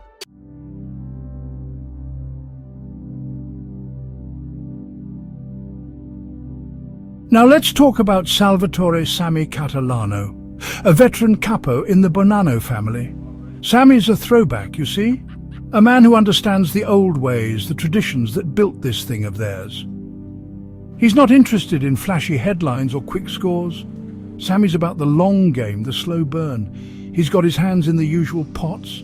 Construction, gambling, a little bit of this, a little bit of that. Nothing that screams front-page news, but enough to maintain order. Enough to keep the wheels turning, to keep the money flowing. And that's how Sammy likes it, under the radar, quiet, efficient. He's a reminder that sometimes the most dangerous men are the ones you never hear about, the ones who operate in the shadows, pulling strings, whispering in ears. Sammy Catalano understands the importance of discretion. He knows that silence is golden, especially in their line of work, and that's why he's lasted this long. That's why he's still a force to be reckoned with.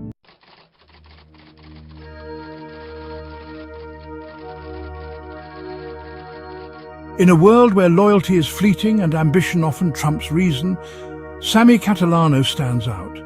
He's a relic of a bygone era, a time when honor and respect meant something, when a man's word was his bond. You see, Sammy's seen it all. The good times, the bad times, the blood spilled on the streets.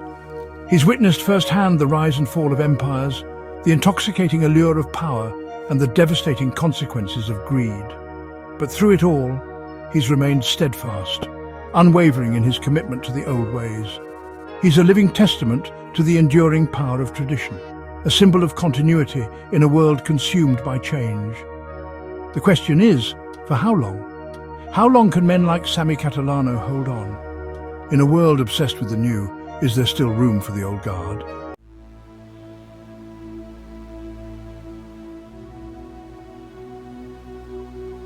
Now let's head up to the Bronx, the stomping grounds of Pasquale Patsy Perello, a Genovese capo with a reputation that precedes him.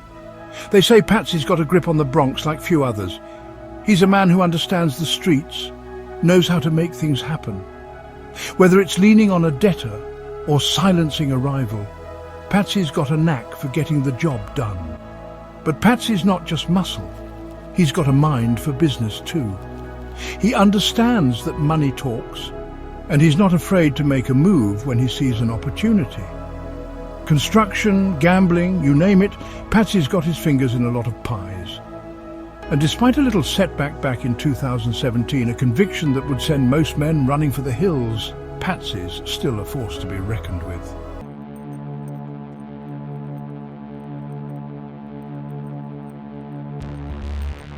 You see, prison walls can't contain a man like Patsy Perello.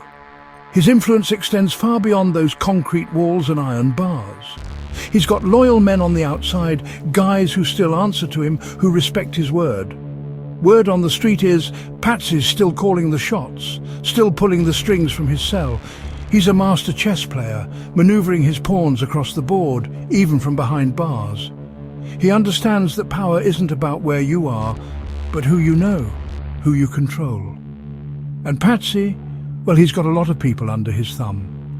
He's a reminder that even in the darkest of places, even when you're stripped of your freedom, you can still wield incredible power. As long as you know the right people, as long as you have the respect of the streets, and Patsy Perello, he has both in spades.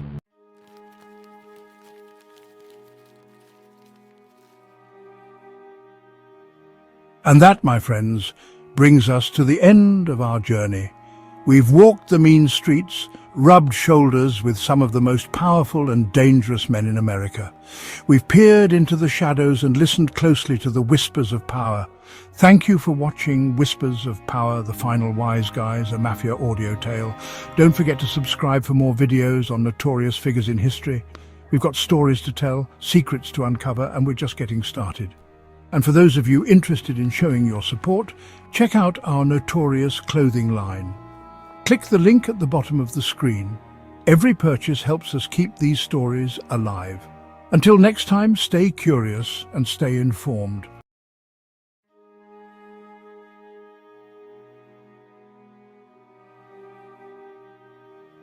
Welcome back to Notorious Figures in History, my friends.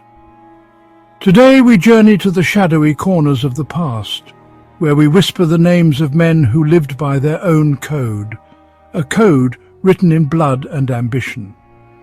These are the stories that lurk in the dark alleys of our past, tales of power, betrayal, and the relentless pursuit of control.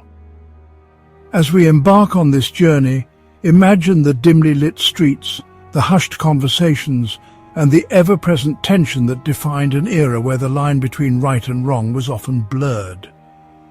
Picture the sepia-toned photographs of men whose faces tell stories of hardship, cunning, and an unyielding desire to rise above their circumstances no matter the cost. Men like Giuseppe Morello, the first known Mafia boss in New York, who established the infamous Morello crime family in the early 1900s. These are lullabies from the Underworld, where the rhythm of power and betrayal will lull you into a different kind of sleep. The Mafia's influence extended beyond crime, infiltrating labor unions, politics, and even Hollywood. So, dim the lights, settle in, and prepare to meet 6 figures who cast a long shadow over the American landscape. These men were more than just criminals. They were architects of an underworld empire that left an indelible mark on history.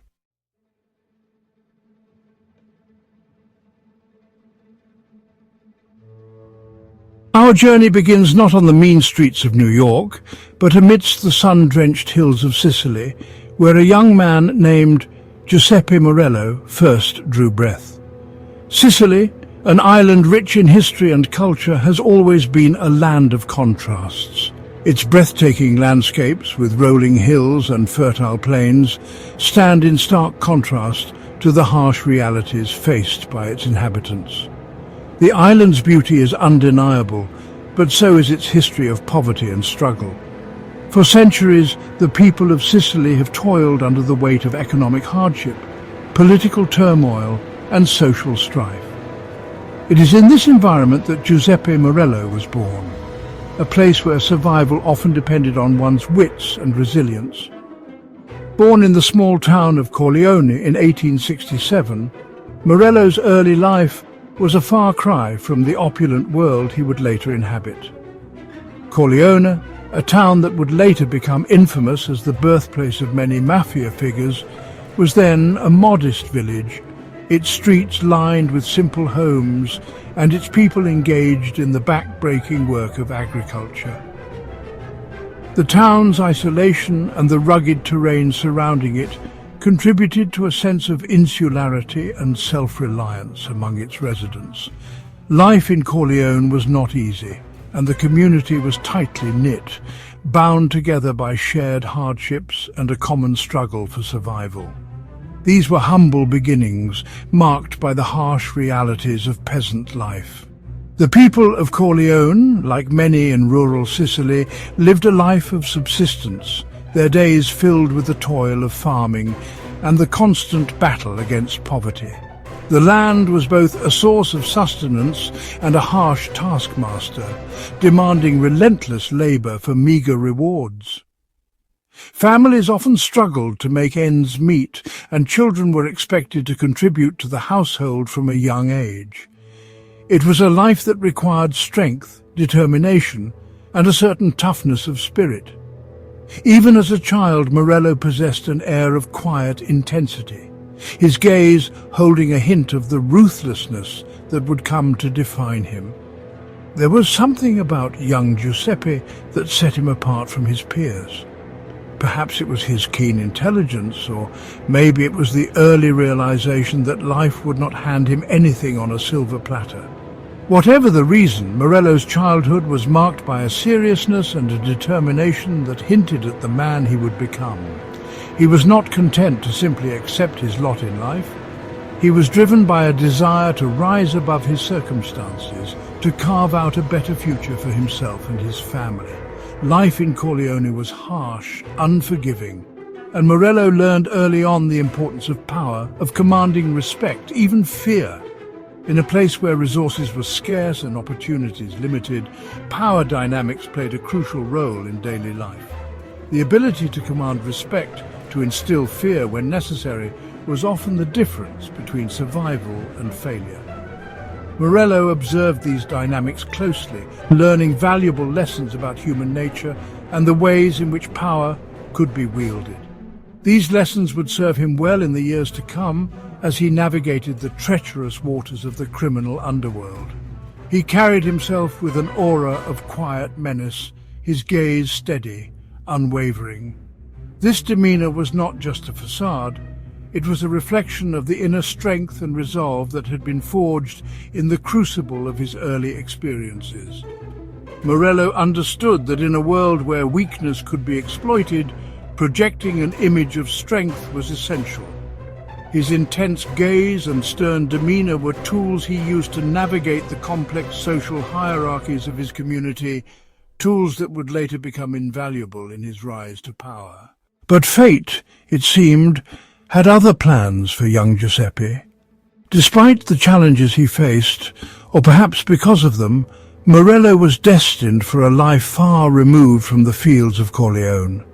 The winds of change were blowing, and they would soon carry him across the ocean to a new world, a place where his ambitions could take root and flourish. The journey that lay ahead would be fraught with danger and uncertainty, but it would also be filled with opportunities for those bold enough to seize them. In 1888, seeking a better life, he immigrated to the United States, landing in the teeming melting pot of New York City. The decision to leave Sicily was not an easy one, but for many the promise of America was too enticing to resist. The journey across the Atlantic was long and arduous, filled with uncertainty and the ever-present risk of failure. Yet for those who made it, the rewards could be great. New York City, with its bustling streets and diverse population, represented a land of opportunity, a place where dreams could be realized and fortunes made. Little did he know he was not escaping hardship, but rather stepping into a different kind of crucible, one where ambition and brutality were the tools of survival. The streets of New York were a far cry from the dusty lanes of Corleone, but they were no less challenging. The city was a place of stark contrasts, where immense wealth and abject poverty existed side by side. For immigrants like Morello, the path to success was fraught with obstacles, and only the most determined and resourceful would thrive. The skills he had honed in Sicily, his keen understanding of power, his ability to command respect, would prove invaluable in this new environment. The streets of New York were a far cry from the dusty lanes of Corleone, a chaotic symphony of languages and cultures. The city was a melting pot, a place where people from all corners of the globe came together in search of a better life. This diversity brought with it both opportunities and challenges. For Morello, it meant navigating a complex social landscape, one where alliances could be forged and rivalries ignited. The city's vibrant energy was both exhilarating and daunting, a constant reminder of the possibilities that lay ahead and the dangers that lurked around every corner. But for an ambitious young man like Morello, they presented a different kind of opportunity, a chance to forge a new destiny in a new world. The challenges he faced in New York were different from those in Sicily, but they were no less formidable. Yet, Morello was undeterred. He saw in the city's chaos a chance to carve out a place for himself, to build something lasting and significant. His ambition was matched only by his determination, and he set about the task of establishing himself with the same intensity that had characterized his early years. The seeds of his future empire were sown in the very heart of this vibrant, unforgiving city. New York, with its towering skyscrapers and bustling streets, was a place of endless possibilities. For Morello, it was the perfect setting for his ambitions to take root. He began to build connections, to understand the intricate web of relationships that defined the city's social and economic landscape. It was a process that required patience, cunning, and a willingness to take risks. But Morello was nothing if not resourceful, and he quickly adapted to his new surroundings, laying the groundwork for the empire he would one day command.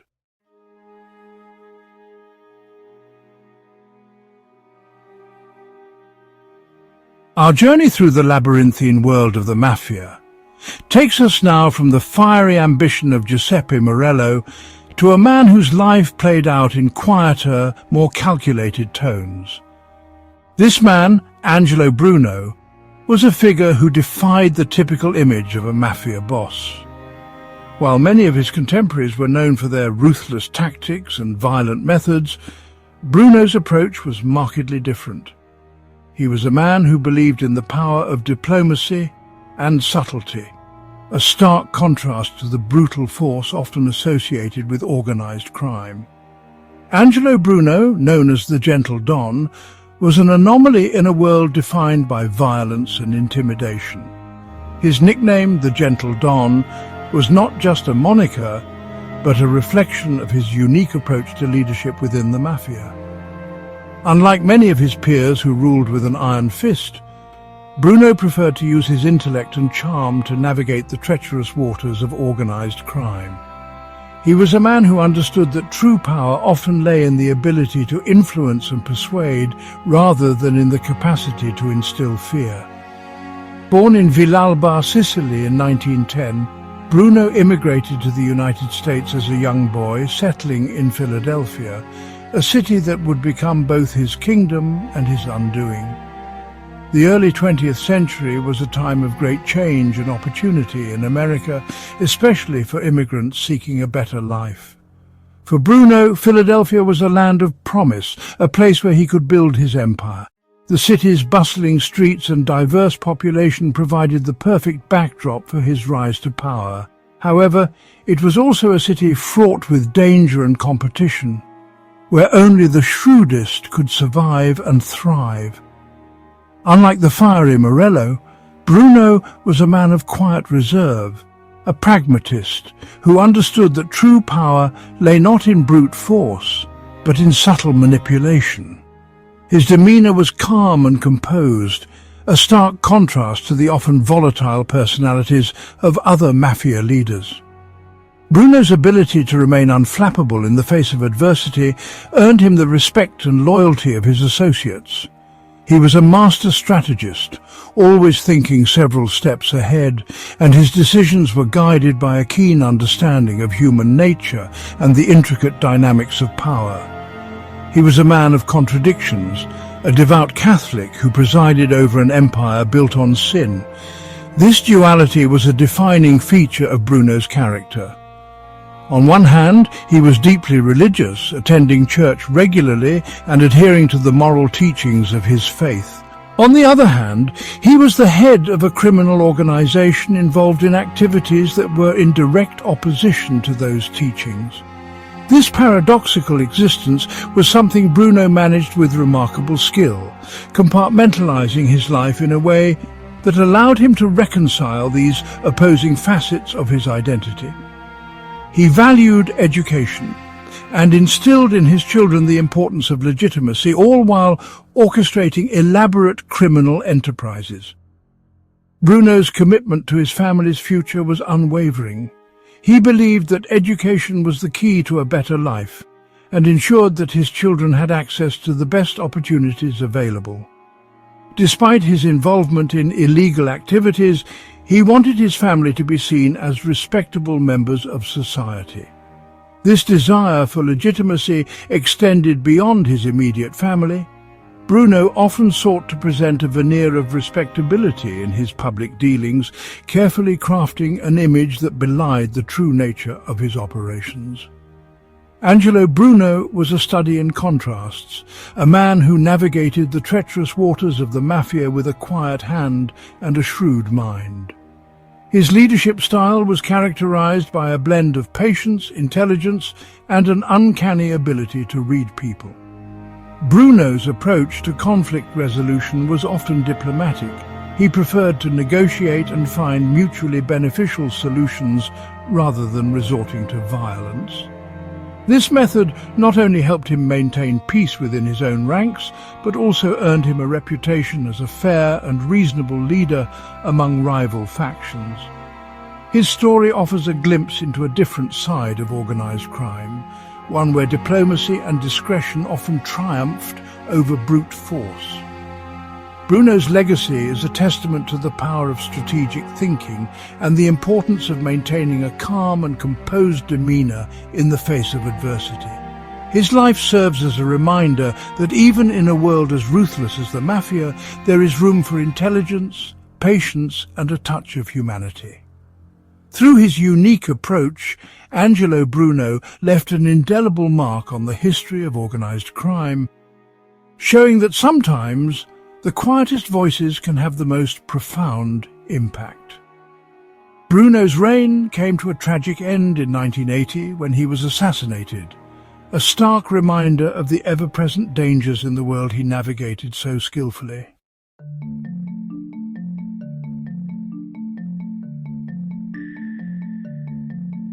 Frank Costello. They called him the Prime Minister, and not without reason. This wasn't just some street thug with a quick temper and an itchy trigger finger. Costello, he was different. He saw the bigger picture. He understood that true power, lasting power, wasn't about brute force. It was about influence, it was about strategy, about knowing the right levers to pull, the right people to have in your pocket. Costello, he wasn't playing checkers on some street corner. He was playing chess, with the entire city as his board, and he played it masterfully for a very long time. Costello was instrumental in the formation of the National Crime Syndicate. He also had significant influence over the New York docks and the gambling industry. His connections reached into the highest levels of politics, making him a formidable figure in both the underworld and the legitimate world.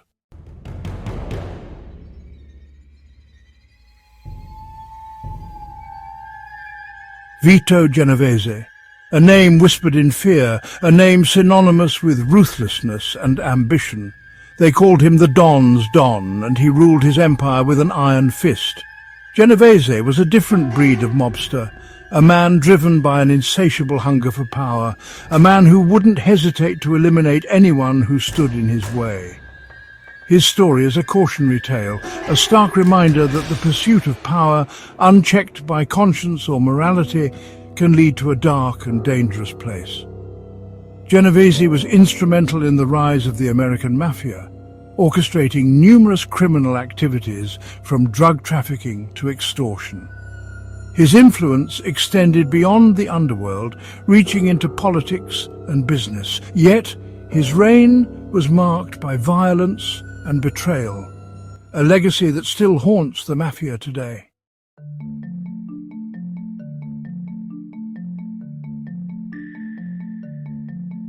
The world of organized crime is filled with larger-than-life figures, men whose names echo through the ages, whispered in hushed tones. These are the men who have become legends, their stories told and retold, their deeds immortalized in books, movies, and the collective memory of society. They are the Al Capones, the John Gottis, the Lucky Lucianos. Their lives are open books, their every move documented, their every word recorded. But there are others, those who prefer the shadows, who operate in the background, their influence subtle, their power understated. These are the men who build the foundations upon which the more flamboyant figures stand, the architects of the underworld. But some prefer the shadows, their influence subtle, their power understated. They are the silent puppeteers, pulling the strings from behind the curtain, their names known only to a select few. They are the ones who understand that true power lies not in the spotlight, but in the shadows, where they can move unseen, their actions unnoticed until it is too late. They are the ones who build empires, not with brute force, but with cunning and strategy, their every move calculated, their every decision weighed carefully. They are the ones who understand that the key to power is not in being seen, but in being felt. Their presence a constant, even if their faces are not. Gaspar Messina, they called him the architect, was one of these men. His name may not be as well known as some of his contemporaries, but his influence was just as profound. Born in Sicily, Messina immigrated to the United States in the early 20th century, bringing with him the traditions and codes of the old country. He settled in New England, a region not typically associated with organized crime, but one that would become the foundation of his empire. Messina was a man of vision, a strategist who understood the importance of alliances and networks. He built his power base not through violence, but through relationships, forging connections that would span decades and generations. His story unfolds not in the bright lights of New York or Chicago, but amidst the cold, cobbled streets of Boston and Providence. These cities, with their rich histories and diverse populations, provided the perfect backdrop for Messina's operations. He understood the importance of blending in, of becoming a part of the community, and he did so with ease. He was a familiar figure in the neighborhoods he controlled, a man who was both respected and feared. His influence extended beyond the criminal underworld, reaching into the political and business spheres, where he forged alliances that would ensure his power and protect his interests. A man of few words, Messina's life is a puzzle, pieced together from fragments, whispers from the past. He was a master of discretion, understanding that in his line of work, silence was often more powerful than words. His actions spoke for him, and those who knew him understood that he was a man to be reckoned with. His legacy is one of quiet strength, of a man who built an empire not through force but through intelligence and strategy. He was a man who understood the power of information, of knowing when to act and when to wait, of understanding the importance of timing and patience. He was a builder, not of structures of brick and mortar, but of empires, networks of loyalty and fear that stretched across state lines. His influence was felt far beyond the streets of Boston and Providence, reaching into the highest levels of power. He was a man who understood the importance of loyalty, of building relationships that would stand the test of time. His empire was built on trust, on the understanding that those who were loyal to him would be rewarded and those who betrayed him would face the consequences. He was a man who understood the power of fear, of using it to control and manipulate, but also the importance of respect, of earning the loyalty of those who served him. Messina's story is one of contrasts, of a man who was both ruthless and compassionate, who understood the importance of both fear and respect. He was a man who could be both a friend and an enemy, who understood the importance of balance in all things. His legacy is one of complexity, of a man who was both a product of his time and a visionary who saw beyond it. He was a man who understood the importance of tradition, but also the need for innovation, of blending the old with the new to create something that would endure. His story is a reminder that true power lies not in the spotlight but in the shadows, where the real work is done and where the true architects of history reside. Messina's influence extended to the formation of the New England Mafia, which would later become one of the most powerful crime families in the United States. His strategic alliances with other crime families, including the New York-based Genovese family, solidified his power and ensured the longevity of his empire.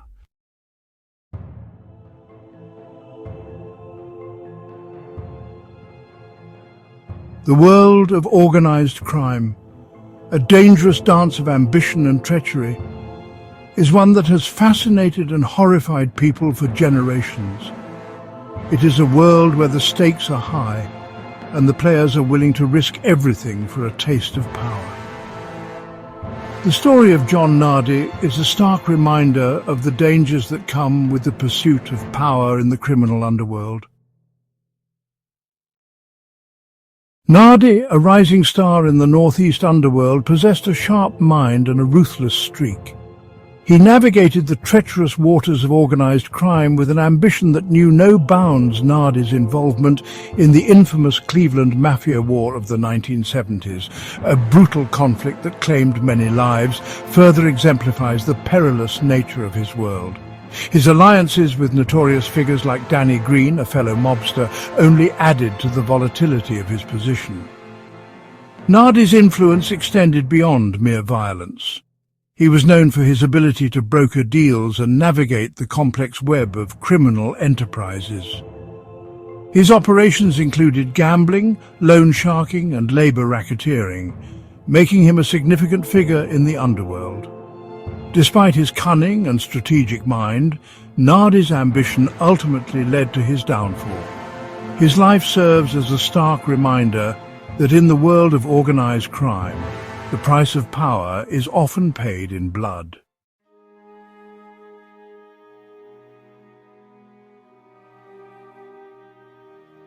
And so, we come to the end of our journey and part 1 of this audiobook. Part 2 is about to begin. But before we transition to the next chapter, don't forget to subscribe for more videos on notorious figures in history. By subscribing, you will be joining a community of history enthusiasts, people who are passionate about uncovering the hidden stories of the past. Be sure to check out our notorious figures, hoodies and t-shirts. These items are not just pieces of clothing, but symbols of your passion for history and your support for our channel. Let's begin part 2 of this enchanting Mafia audio lullaby.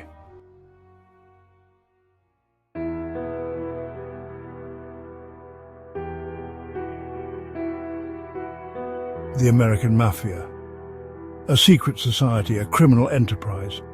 For over a century, its presence has been felt in the shadows of American society, its influence woven into the fabric of our history.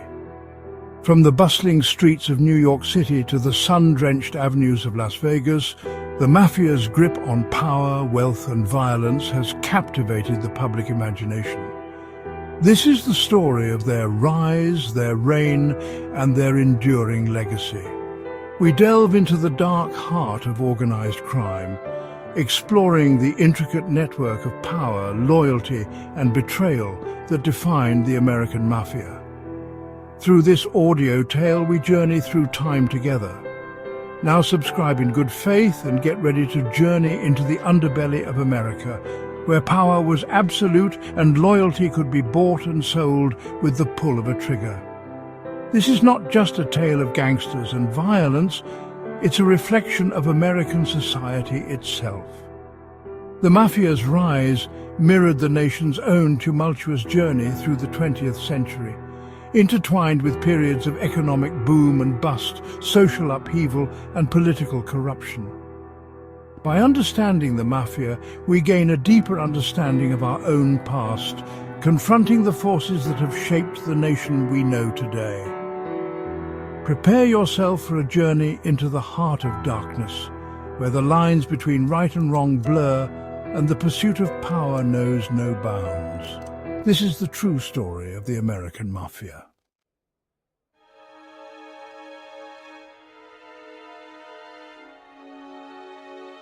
The American Mafia's roots trace back to late 19th century Italian immigration. Facing discrimination, they formed tight-knit communities. Mutual aid systems evolved into criminal enterprises. Prohibition fueled organized crime's rise. The American gangster emerged, blending fear and strategy. The stage was set for the rise of the American Mafia.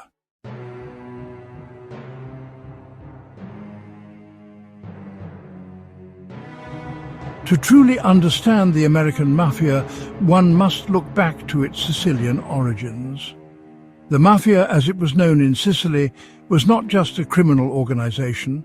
It was a complex social system with its own code of conduct and hierarchy. This code, known as Omertà, emphasized silence, loyalty, and a strict adherence to tradition. The Sicilian Mafia, or Cosa Nostra, originated centuries earlier as a form of protection for peasants against oppressive landlords and corrupt officials.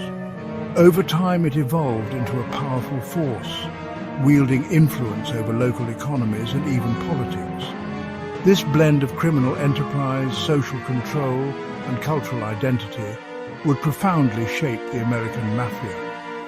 The influx of Sicilian immigrants in the late 19th and early 20th centuries brought with it not only individuals but also the traditions and structures of the Sicilian Mafia. These immigrants, many of whom had direct ties to the Sicilian underworld, found fertile ground in America's burgeoning criminal landscape. They brought with them their knowledge of organized crime, their strict codes of conduct, and their ruthless efficiency. While the American Mafia drew heavily from its Sicilian roots, it also adapted and evolved in response to its new environment. The availability of wealth and opportunity in America, coupled with the lack of a strong central authority in the criminal underworld, created an environment ripe for the rise of a powerful and sophisticated criminal organization.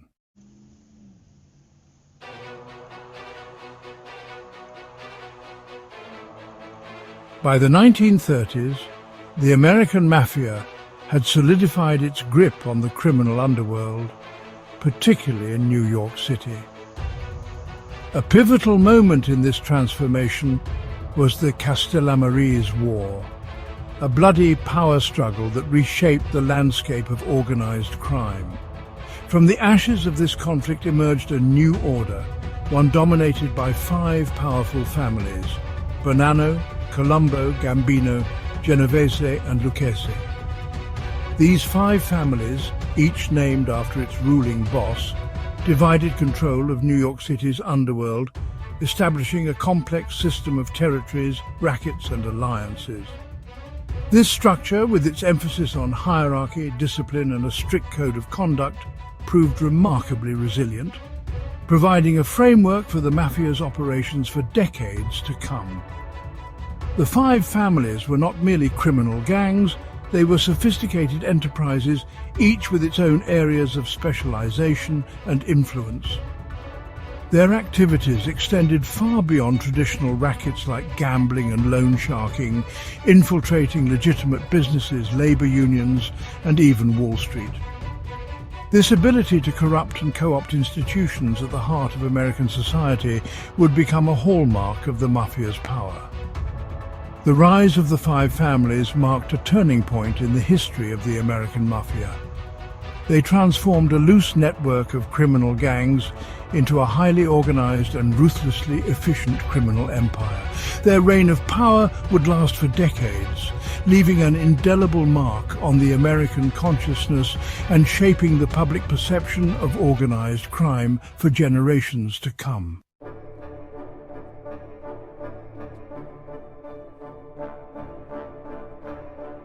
The 1920s, a decade of prosperity and excess, provided fertile ground for the growth of organized crime in America.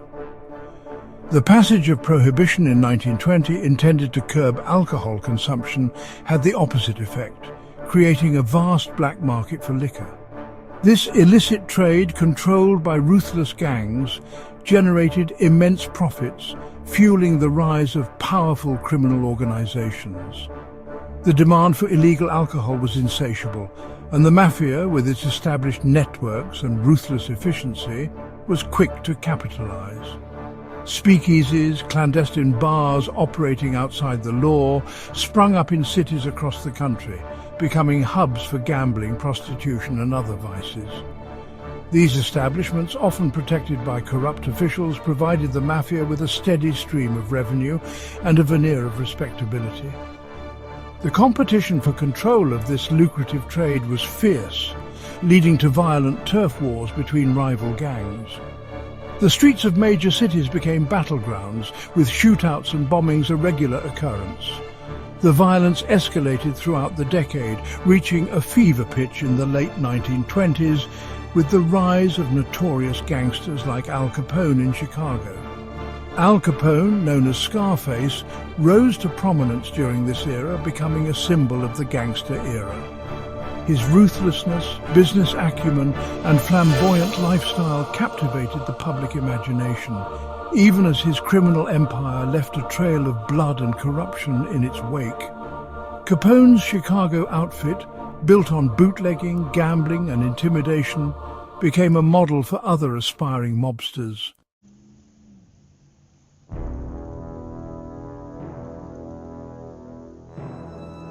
By the late 1920s, tensions within the Italian-American underworld had reached a boiling point.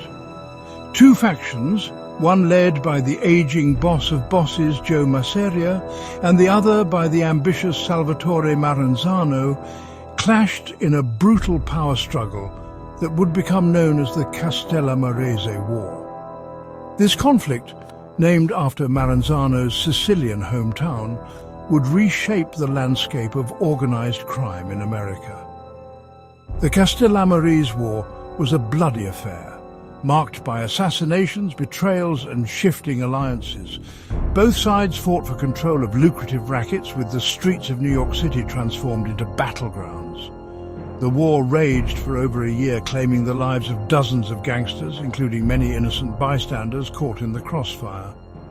In a stunning turn of events, Masseria was assassinated in 1931, reportedly on the orders of his own lieutenant, Charles Lucky Luciano. Luciano, a shrewd and ambitious gangster, had grown disillusioned with Masseria's old-world mentality and saw an opportunity to seize power. He secretly negotiated a deal with Maranzano, ending the war and establishing a new order in the underworld. With Masseria out of the picture, Maranzano declared himself boss of all bosses, attempting to impose a rigid hierarchical structure on the Italian-American underworld. However, Luciano, recognizing the instability of such a system, quickly orchestrated Maranzano's assassination, paving the way for a more modern and collaborative approach to organized crime.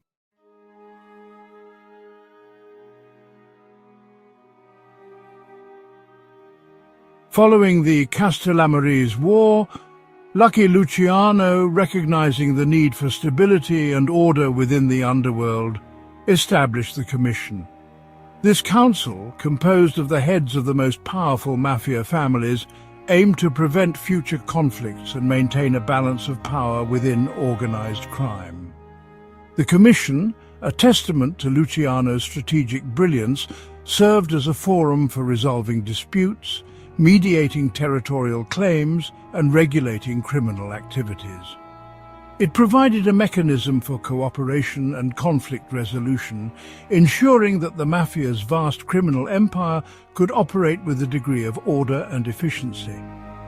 This new era of collaboration also extended beyond the Italian-American underworld.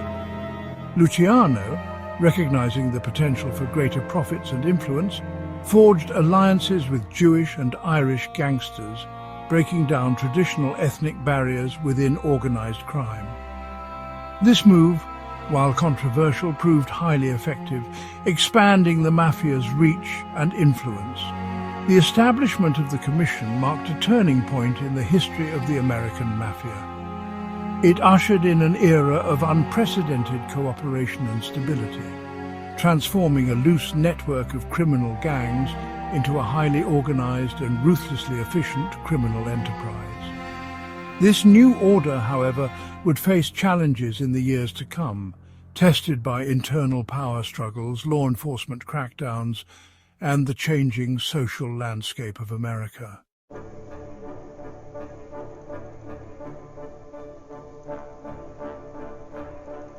Section 4. The birth of Las Vegas, a gambler's paradise.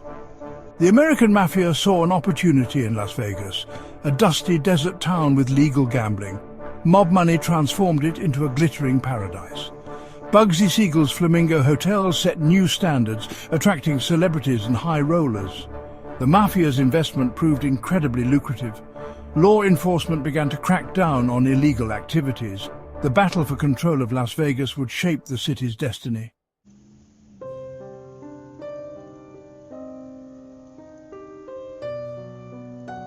Section 5. Prohibition's demise, the mob's evolution. The repeal of Prohibition in 1933 marked a turning point for the American Mafia. While the end of the noble experiment eliminated a major source of revenue, the mob, ever adaptable, had already begun to diversify its criminal portfolio, expanding into new and lucrative ventures. Labor racketeering became a major focus, with the Mafia infiltrating unions, extorting businesses and controlling hiring practices in various industries. Construction, transportation and the garment industry were particularly vulnerable to mob influence, with corrupt union officials lining their pockets while workers faced intimidation and exploitation. The Mafia's reach extended beyond traditional rackets, infiltrating legitimate businesses, manipulating stock markets and engaging in large-scale fraud. They laundered their ill-gotten gains through seemingly legitimate businesses such as restaurants, nightclubs and vending machine companies, further blurring the lines between the underworld and the mainstream economy. The American Mafia, far from being weakened by the end of Prohibition, had emerged as a more sophisticated and deeply entrenched criminal enterprise. Its influence had seeped into the very fabric of American society, corrupting institutions, exploiting the vulnerable, and challenging the rule of law. The battle against organized crime would continue, but the Mafia, with its adaptability and ruthlessness, had proven itself a formidable and enduring force.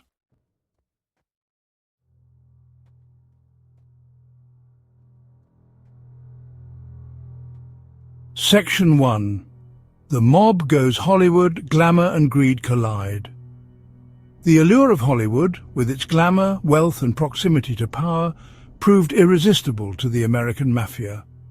As early as the 1930s, organized crime had infiltrated the entertainment industry, recognizing the potential for both profit and influence. The studios, with their vast resources and reliance on organized labor, presented an irresistible target. Labor unions, particularly those representing actors, writers and technicians, became fertile ground for mob infiltration. Corrupt union officials, often on the take from Mafia bosses, exerted control over hiring practices, extorting studios and lining their own pockets at the expense of rank-and-file members. The Mafia's involvement in Hollywood extended beyond labor racketeering. They financed films, skimmed profits from box office receipts, and used their influence to secure roles for favored actors and actresses. The line between the glamour of Hollywood and the ruthlessness of organized crime became increasingly blurred. The mob's influence on Hollywood was not without its consequences. Creative freedom was stifled as studios were pressured to produce films that glorified organized crime or catered to mob-controlled theaters. Fear and intimidation permeated the industry, silencing those who dared to speak out against the mob's grip on power.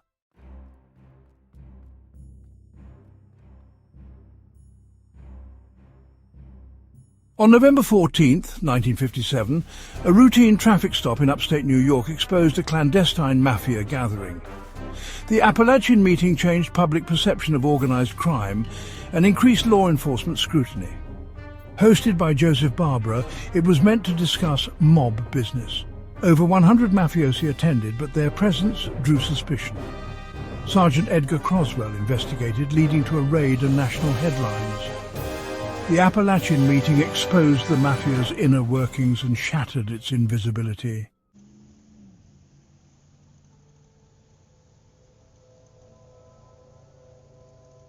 The 1980s saw John Gotti rise as the charismatic boss of the Gambino crime family known as the Teflon Don. Gotti's public persona and media savvy made him a notorious figure. His reign was marked by violence and extravagance. Ultimately, his high profile led to his downfall. In 1992, Gotti was convicted and sentenced to life in prison.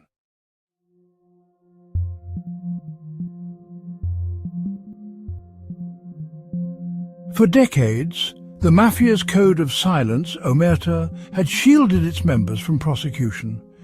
Witnesses were intimidated into silence, their fear of retribution outweighing any desire for justice. However, the creation of the Witness Protection Program in 1970 provided a crucial tool for law enforcement, offering a lifeline to those willing to break the code and testify against organized crime. The Witness Protection Program, established under the Organized Crime Control Act, offered a new life to witnesses and their families who were willing to testify against the Mafia. In exchange for their cooperation, witnesses were given new identities, relocated to undisclosed locations, and provided with financial assistance to help them rebuild their lives.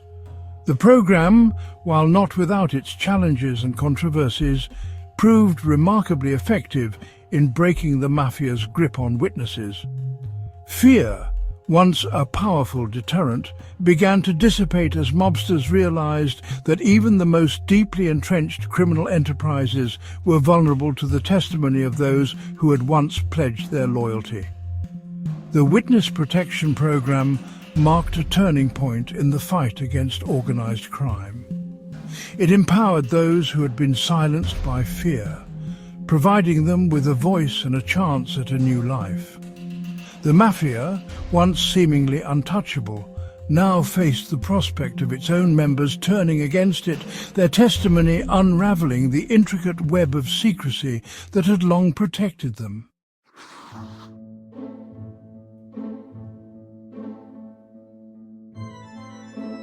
The closing decades of the 20th century witnessed a steady erosion of Omertà, the Mafia's once sacrosanct code of silence.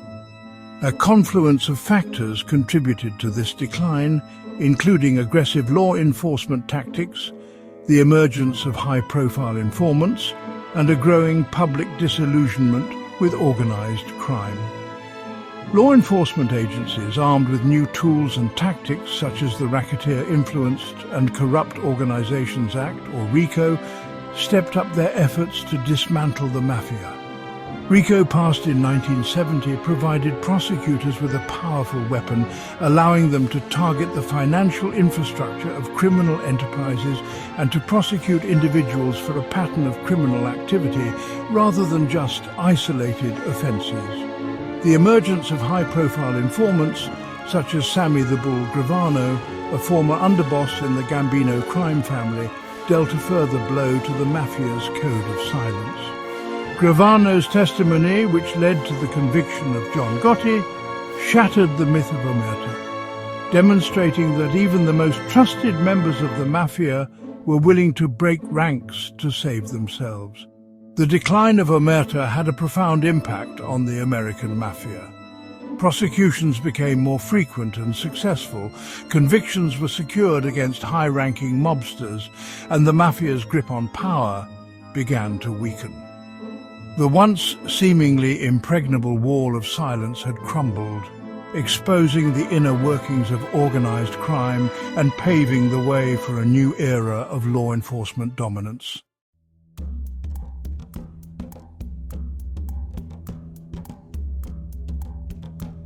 The American Mafia's rise to power was a twisted reflection of the American dream. Both were fueled by ambition and a relentless pursuit of wealth and status. The Mafia's version was built on exploitation, intimidation, and a disregard for the law. It offered a path to wealth and power outside traditional channels. This path demanded absolute loyalty and a willingness to engage in violence. The Mafia's success exposed the hypocrisy at the heart of American society. The same system that condemned organized crime often turned a blind eye to its excesses. The Mafia held up a mirror to America, reflecting both its aspirations and its failings. It is a story of ambition gone astray and opportunity corrupted. The story continues to resonate today as the allure of easy money persists.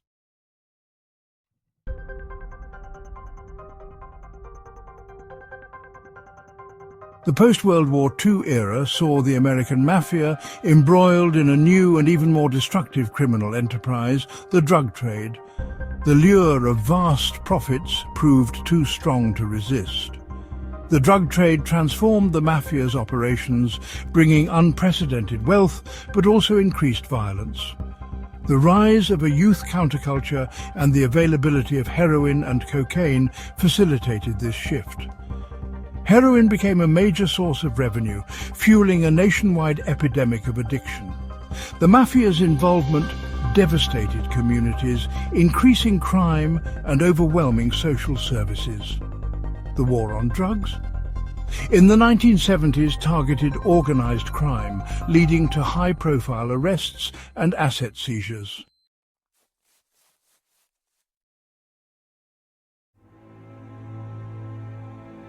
Section 3. Operation Donnie Brasco Undercover and Inside the Mafia. In the annals of undercover law enforcement, few operations are as daring as Operation Donnie Brasco. For 6 years, FBI agent Joseph Pistone infiltrated the Bonanno crime family as Donnie Brasco.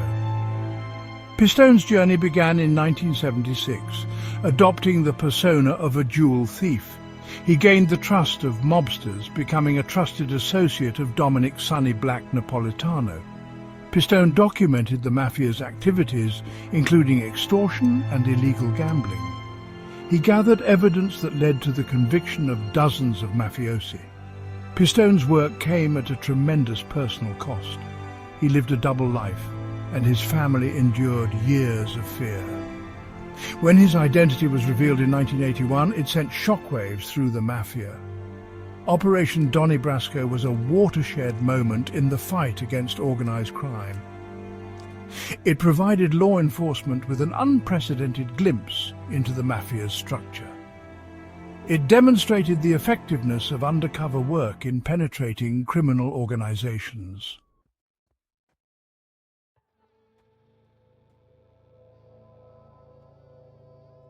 Section 4. The Fall of a Kingpin. Paul Castellano and the Gambino family. The Gambino crime family was shaken in 1985 with the assassination of its boss, Paul Castellano. Orchestrated by John Gotti, this marked a turning point, signaling a shift in power and the beginning of instability. Castellano, known as Big Paul, was more a businessman than a traditional mafia boss. His focus on business alienated many, including Gotti, who craved power. On December 16, 1985, Castellano and his underboss were gunned down outside Sparks Steakhouse. The hit, carried out by Gotti loyalists, sent shockwaves through the underworld. Gotti seized control, ushering in an era of high-profile violence and media attention.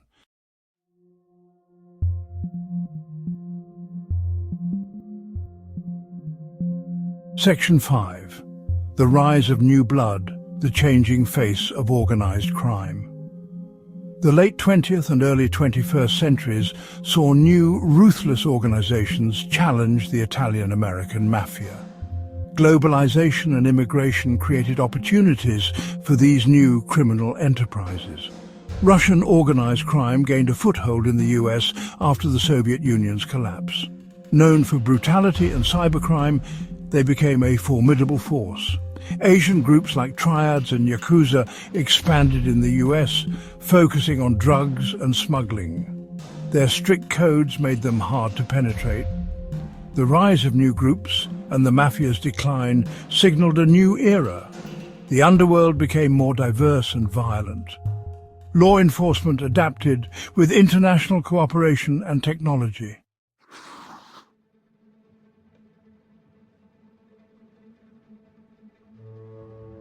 As the 21st century progressed, the American Mafia adapted to the burgeoning world of cybercrime. The digital realm's anonymity and global reach proved irresistible for illicit enrichment. The Mafia's foray into cybercrime required new skills and strategies. They leveraged intimidation, money laundering, and corrupt officials. Alliances with Eastern European hackers facilitated cyber attacks and laundering. Credit card fraud, identity theft, and online extortion became lucrative ventures. Online gambling operations provided a steady stream of revenue. Law enforcement struggled to keep pace with digital threats. The cross-border nature of cybercrime made traditional techniques less effective. Combating the Mafia required international cooperation and technological sophistication.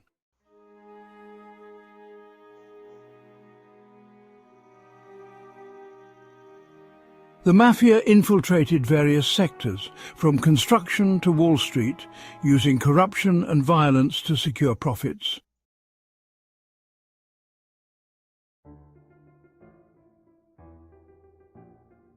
Shows like The Sopranos glamorized the Mafia, blending its brutal reality with cultural fascination.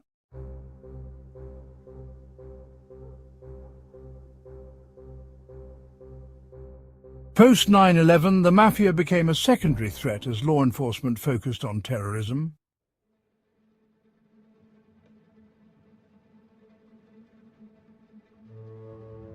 The Mafia today is weakened but adapts, forming new alliances and embracing technology.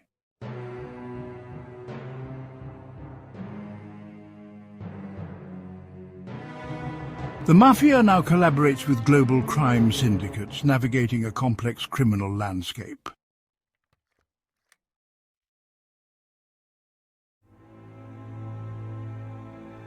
The Mafia exploits the opioid crisis, profiting from the suffering and addiction of others.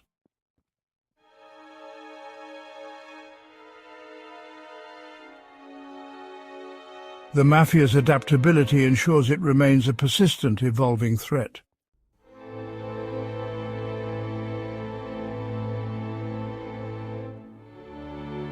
The Mafia's legacy is one of violence, corruption, and a betrayal of the American dream.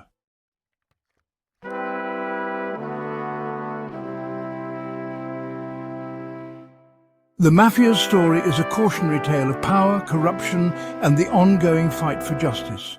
Subscribe for more stories on notorious figures in history. Oh, and by the way, pick a Notorious Figures hoodie or mug from our store in the video description if you would like to support our channel. Cheers!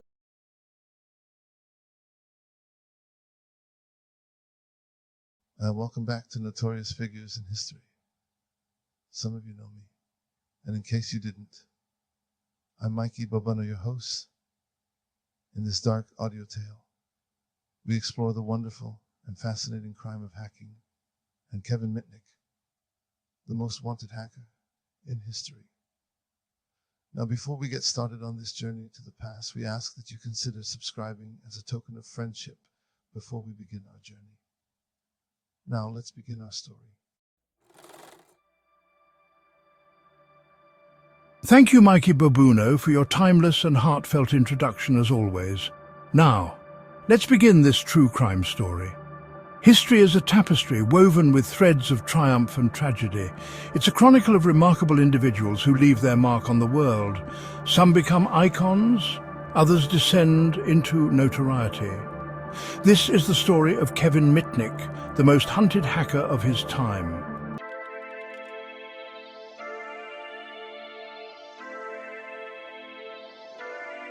Kevin Mitnick. The name itself became synonymous with digital intrusion, a whisper in the burgeoning online communities of the early internet. He was a phantom, a whisper in the digital wind, moving through the virtual landscape with an almost supernatural ease. His playground was the network, his tools, the codes and protocols that underpinned the rapidly evolving world of computing. Mitnick was not a button-down techie, confined to a basement lair. He possessed a certain charisma, a disarming demeanor that belied his audacious exploits. He was a master of social engineering, able to manipulate individuals into divulging sensitive information, bypassing complex security measures with a simple phone call and a persuasive tone. He understood the human element of security, the weakest link in even the most sophisticated system. His targets were not unsuspecting individuals, but behemoths of the tech world. Security giants, multinational corporations, the very institutions that held the keys to the digital kingdom. He infiltrated systems thought to be impenetrable, exposing vulnerabilities that sent shockwaves through the industry and beyond. With each successful intrusion, his notoriety grew, turning him into a legend in the making, a digital outlaw challenging the very fabric of the interconnected world.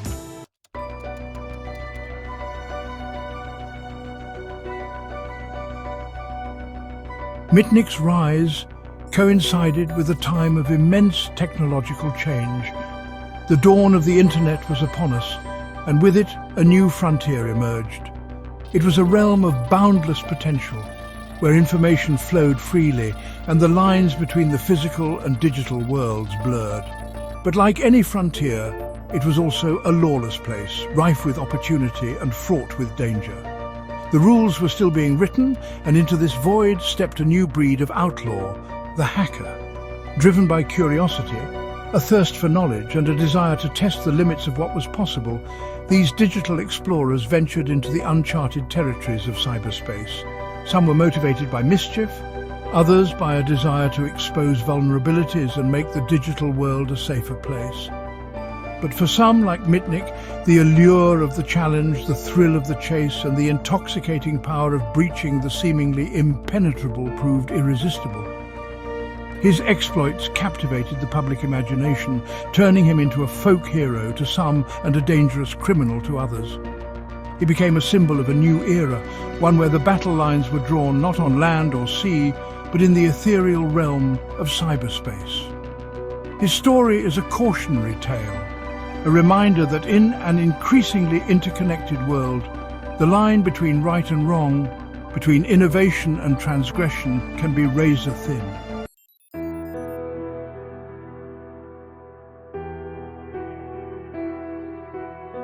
Kevin Mitnick's journey from curious teenager to the FBI's most wanted hacker began in the seemingly ordinary setting of his childhood. Born in 1963 in Los Angeles, Mitnick displayed an early aptitude for technology and a knack for bending the rules. The seeds of his future exploits were sown in the classrooms and suburban streets of his youth. Mitnick's parents divorced when he was young, and he found solace in electronics. He was particularly drawn to the world of radio, spending hours tinkering with transmitters and receivers. This early fascination with communication technology foreshadowed his later mastery of the digital realm. School proved to be less stimulating than the world of circuits and frequencies. Mitnick found the traditional classroom stifling, the curriculum failing to engage his restless mind. He was a bright child, but his intelligence manifested in unconventional ways.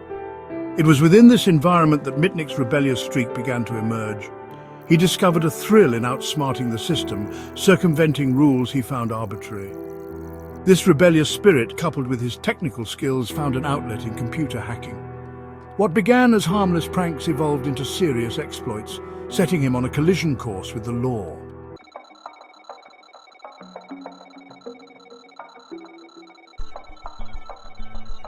Mitnick was captivated by the phone freaks, pioneers who explored the telephone system with a thirst for knowledge. They manipulated the system, uncovering its hidden workings. Mitnick immersed himself in freaking, learning tones and frequencies. The blue box, a device to mimic operator tones, fascinated him. It allowed free calls and symbolized the freaking subculture. For Mitnick, it was a gateway to endless possibilities.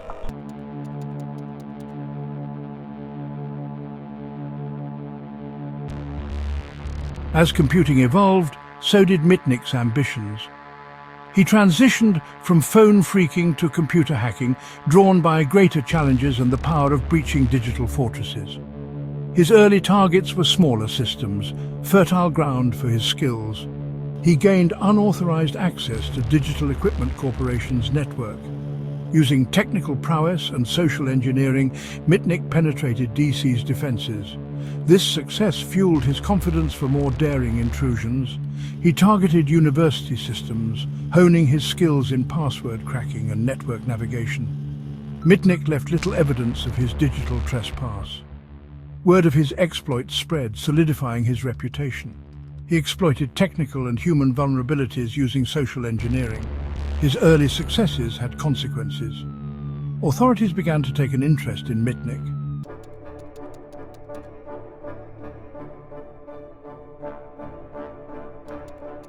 Mitnick's early hacking, driven by curiosity, had consequences. His actions attracted law enforcement's attention. At 17, Mitnick was caught breaking into a Pacific Bell telephone center. He was arrested and charged with theft of trade secrets. The court sentenced him to probation. This encounter fueled his defiance and desire to test limits. Mitnick continued honing his skills, setting the stage for future pursuits.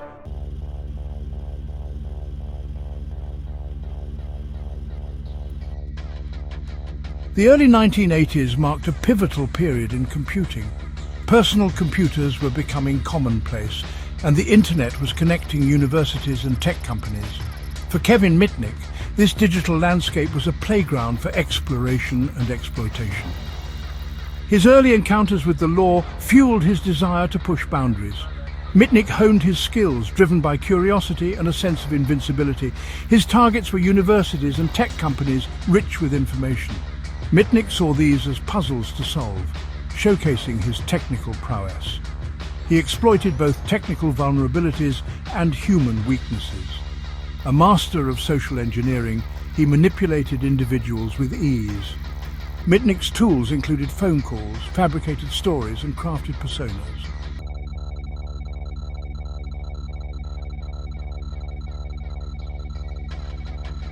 As Mitnick's skills and notoriety grew, so too did the audacity of his targets.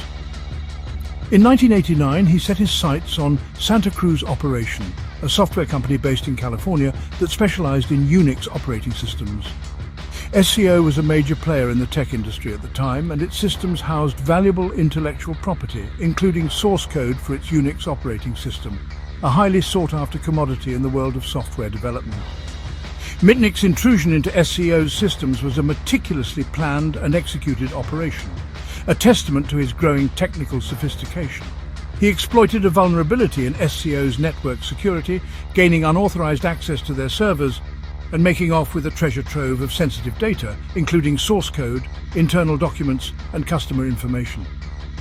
The breach sent shockwaves through the tech industry.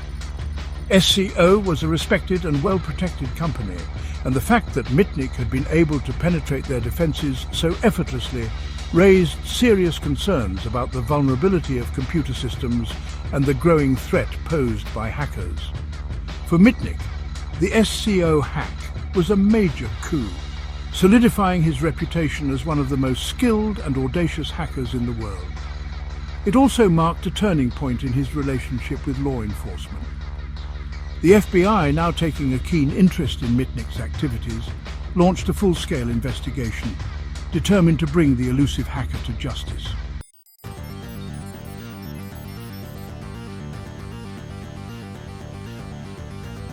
The Santa Cruz operations hack transformed Kevin Mitnick from a prankster into one of the FBI's most wanted cybercriminals. The scale and audacity of the intrusion elevated Mitnick's activities to a serious federal crime. The hunt for the elusive hacker intensified. Mitnick was a master of evasion. He used aliases and erased his digital footprints. Mitnick's life took on a clandestine air. He moved from city to city, always one step ahead. The media dubbed him the Condor. The chase was on, and Mitnick was determined to stay free.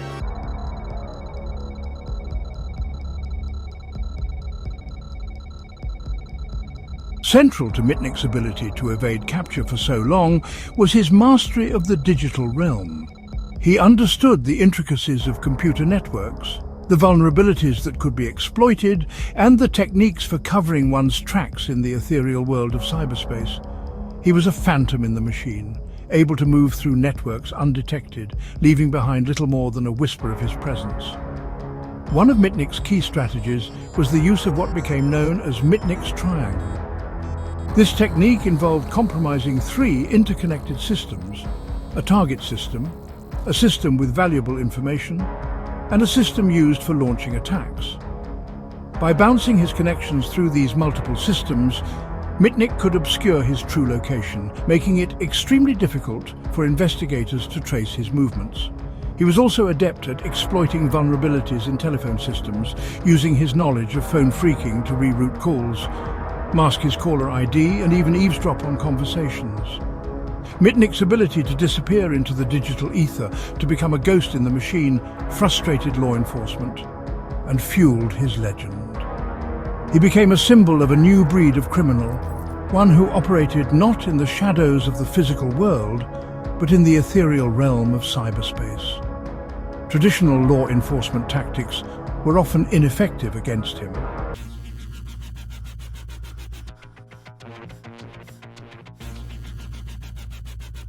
Kevin Mitnick's genius lay in understanding the human element of security. He recognized the weakest link was often the human behind the keyboard. Mitnick was a master of social engineering, manipulating individuals to divulge sensitive information. His exploits were legendary, showcasing his understanding of human psychology. Security isn't just about firewalls, it's about mitigating human risk.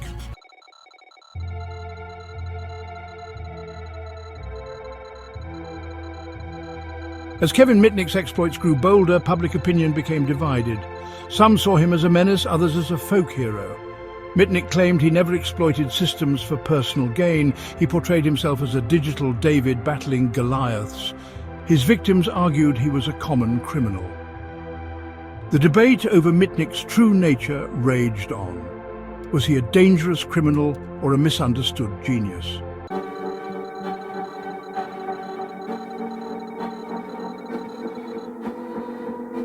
The stakes rise, national security at risk. Kevin Mitnick's hacking caught the attention of the FBI and NSA in the mid-90s. His ability to access confidential information raised national security concerns. Mitnick primarily targeted corporations, but fears of espionage grew. The NSA joined the hunt, deploying sophisticated surveillance tools. Mitnick's activities escalated to a matter of national security.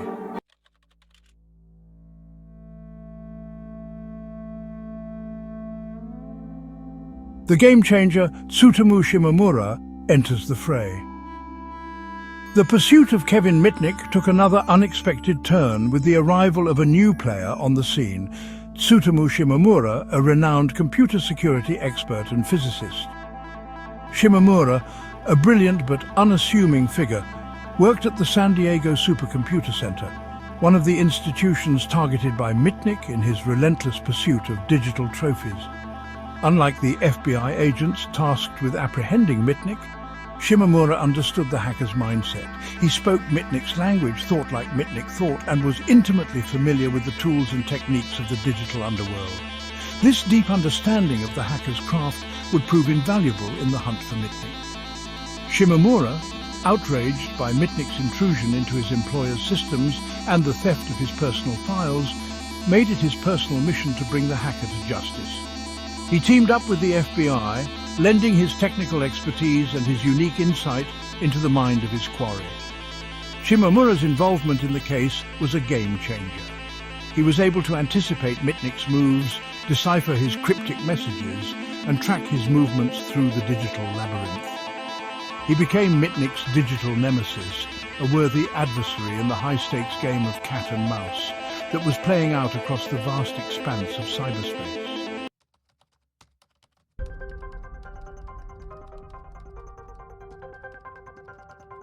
The digital dragnet closing in on the Condor. With Tsutomu Shimomura now working alongside the FBI, the net began to tighten around Kevin Mitnick. Shimomura's expertise allowed the authorities to analyze Mitnick's past intrusions in unprecedented detail, identifying patterns in his behavior, his preferred techniques, and the telltale signs of his digital presence. They discovered that Mitnick, despite his efforts to cover his tracks, was not as invisible as he believed. He left behind subtle clues, unique patterns in his code, distinctive timestamps on his activities, even traces of his personality in the aliases he used and the taunting messages he sometimes left behind. Shimomura and the FBI, armed with this new understanding of Mitnick's methods, deployed a sophisticated digital dragnet, monitoring his known haunts, tracking his online activity, and lying in wait for his next move. They focused their efforts on monitoring internet service providers, telephone companies, and other critical infrastructure, hoping to intercept Mitnick's communications or detect his presence as he attempted to access the digital world.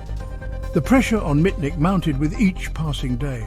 The digital landscape, once his playground, was now a hunting ground filled with traps laid by his pursuers. He was forced to become even more cautious, more meticulous in his movements as he sought to stay one step ahead of the digital dragnet that was closing in.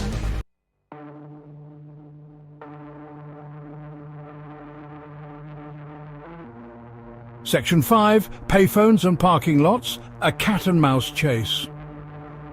The hunt for Kevin Mitnick was a real-life game of cat and mouse, played out across America. Mitnick used payphones and parking lots, always looking over his shoulder. Shimomura and the FBI tracked his every move, using advanced surveillance technology. The chase spanned state lines from California to Colorado. Mitnick relied on his wits, technology, and a network of associates. The media followed every twist, fueling public fascination with the elusive hacker.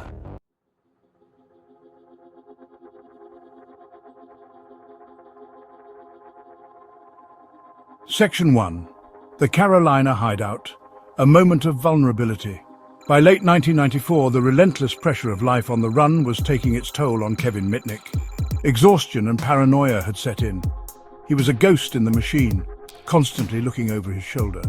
Seeking refuge, Mitnick hid in a modest apartment complex in Raleigh, North Carolina. He adopted the alias Eric Weiss, a master of disguise in both digital and physical worlds. He kept a low profile, venturing out only when necessary, his movements shrouded in secrecy. However, his past was catching up to him. His insatiable curiosity would ultimately contribute to his downfall. He couldn't resist the allure of the digital world, even as he knew it could be his undoing. He had made a critical mistake. He had let his guard down, allowing a sliver of vulnerability to pierce his carefully constructed facade of anonymity.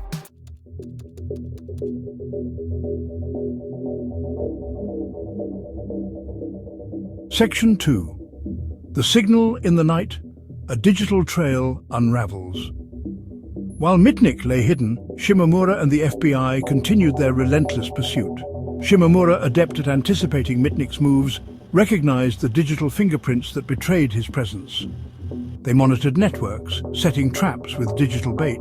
Their patience paid off. On Christmas Eve, a faint signal emerged. Wellfleet Communications had been accessed, revealing Mitnick's digital fingerprints. They had a location, a starting point in their pursuit.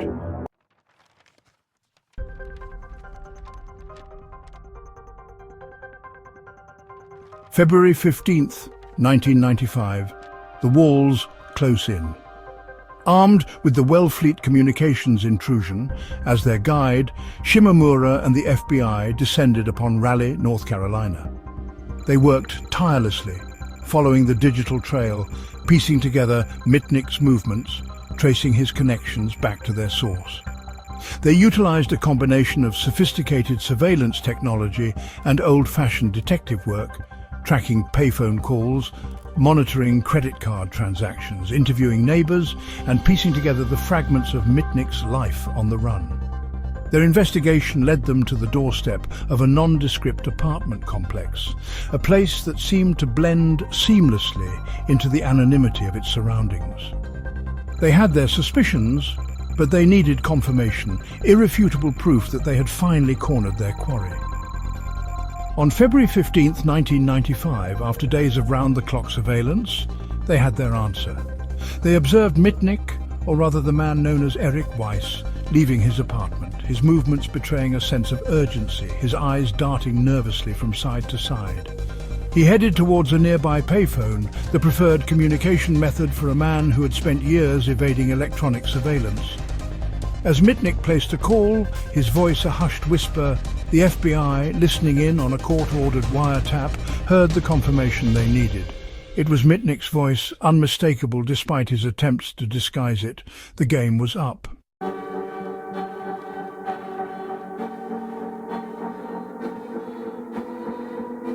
The arrest of Kevin Mitnick marked the end of an era. The legendary hacker was now in custody, his reign as a digital outlaw over. The raid on Mitnick's apartment was a spectacle, a real-life crime drama. Mitnick seemed resigned, his face showing exhaustion and relief.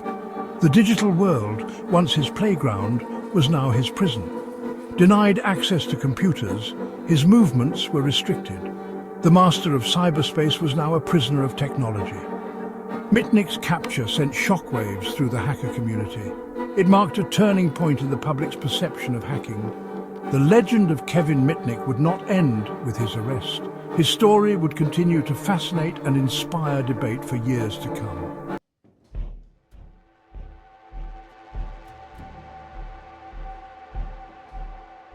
The weight of Kevin Mitnick's notoriety pressed down on the courtroom. Here was no ordinary criminal, but the most wanted hacker. The prosecution painted him as a digital terrorist. Mitnick, they argued, was driven by a lust for power. The defense countered with a nuanced portrait of a misguided young man. They argued he was motivated by curiosity, not malice. The judge faced a complex task: how to quantify the damage in a virtual realm, how to mete out justice for digital crimes. The sentence was severe: 46 months in federal prison. Mitnick, once free in cyberspace, was now confined. The price of notoriety was steep.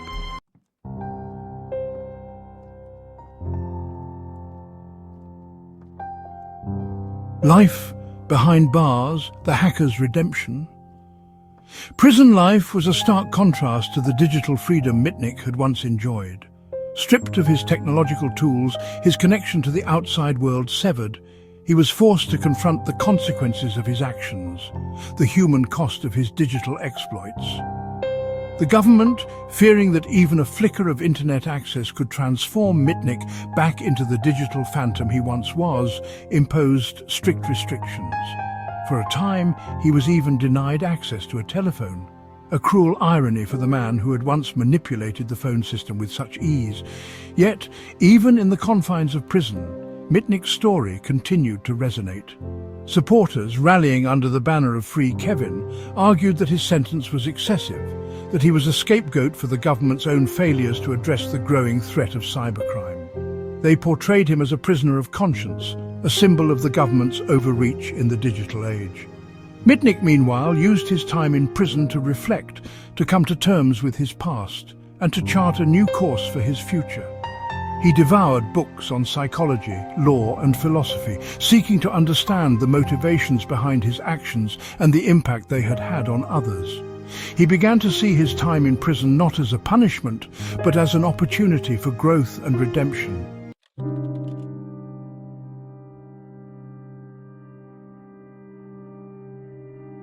From outlaw to expert, a second act in cybersecurity.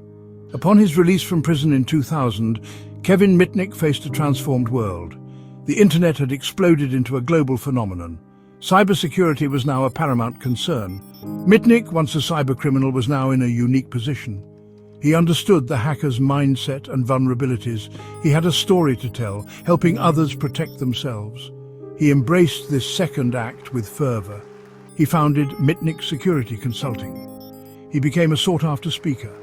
He wrote best-selling books on cybersecurity. He transformed from a felon to a respected consultant, author, and speaker.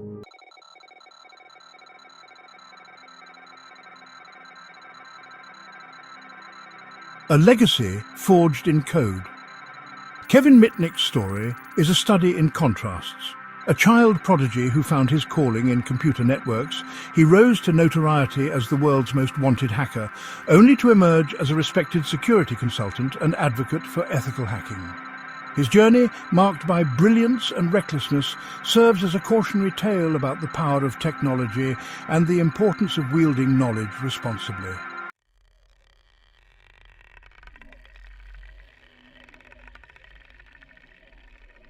The never-ending game.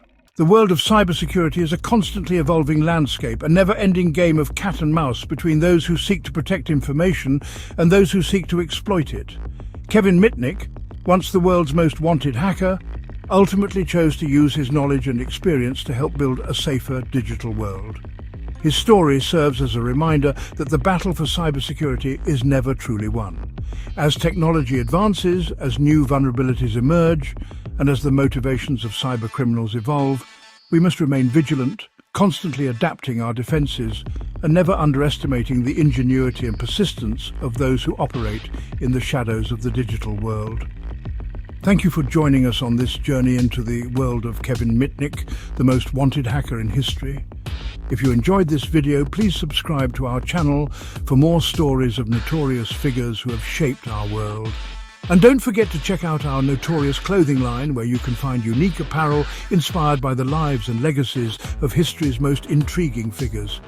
Your support helps us continue to create content that explores the darker side of history and the fascinating individuals who have left their mark on the world.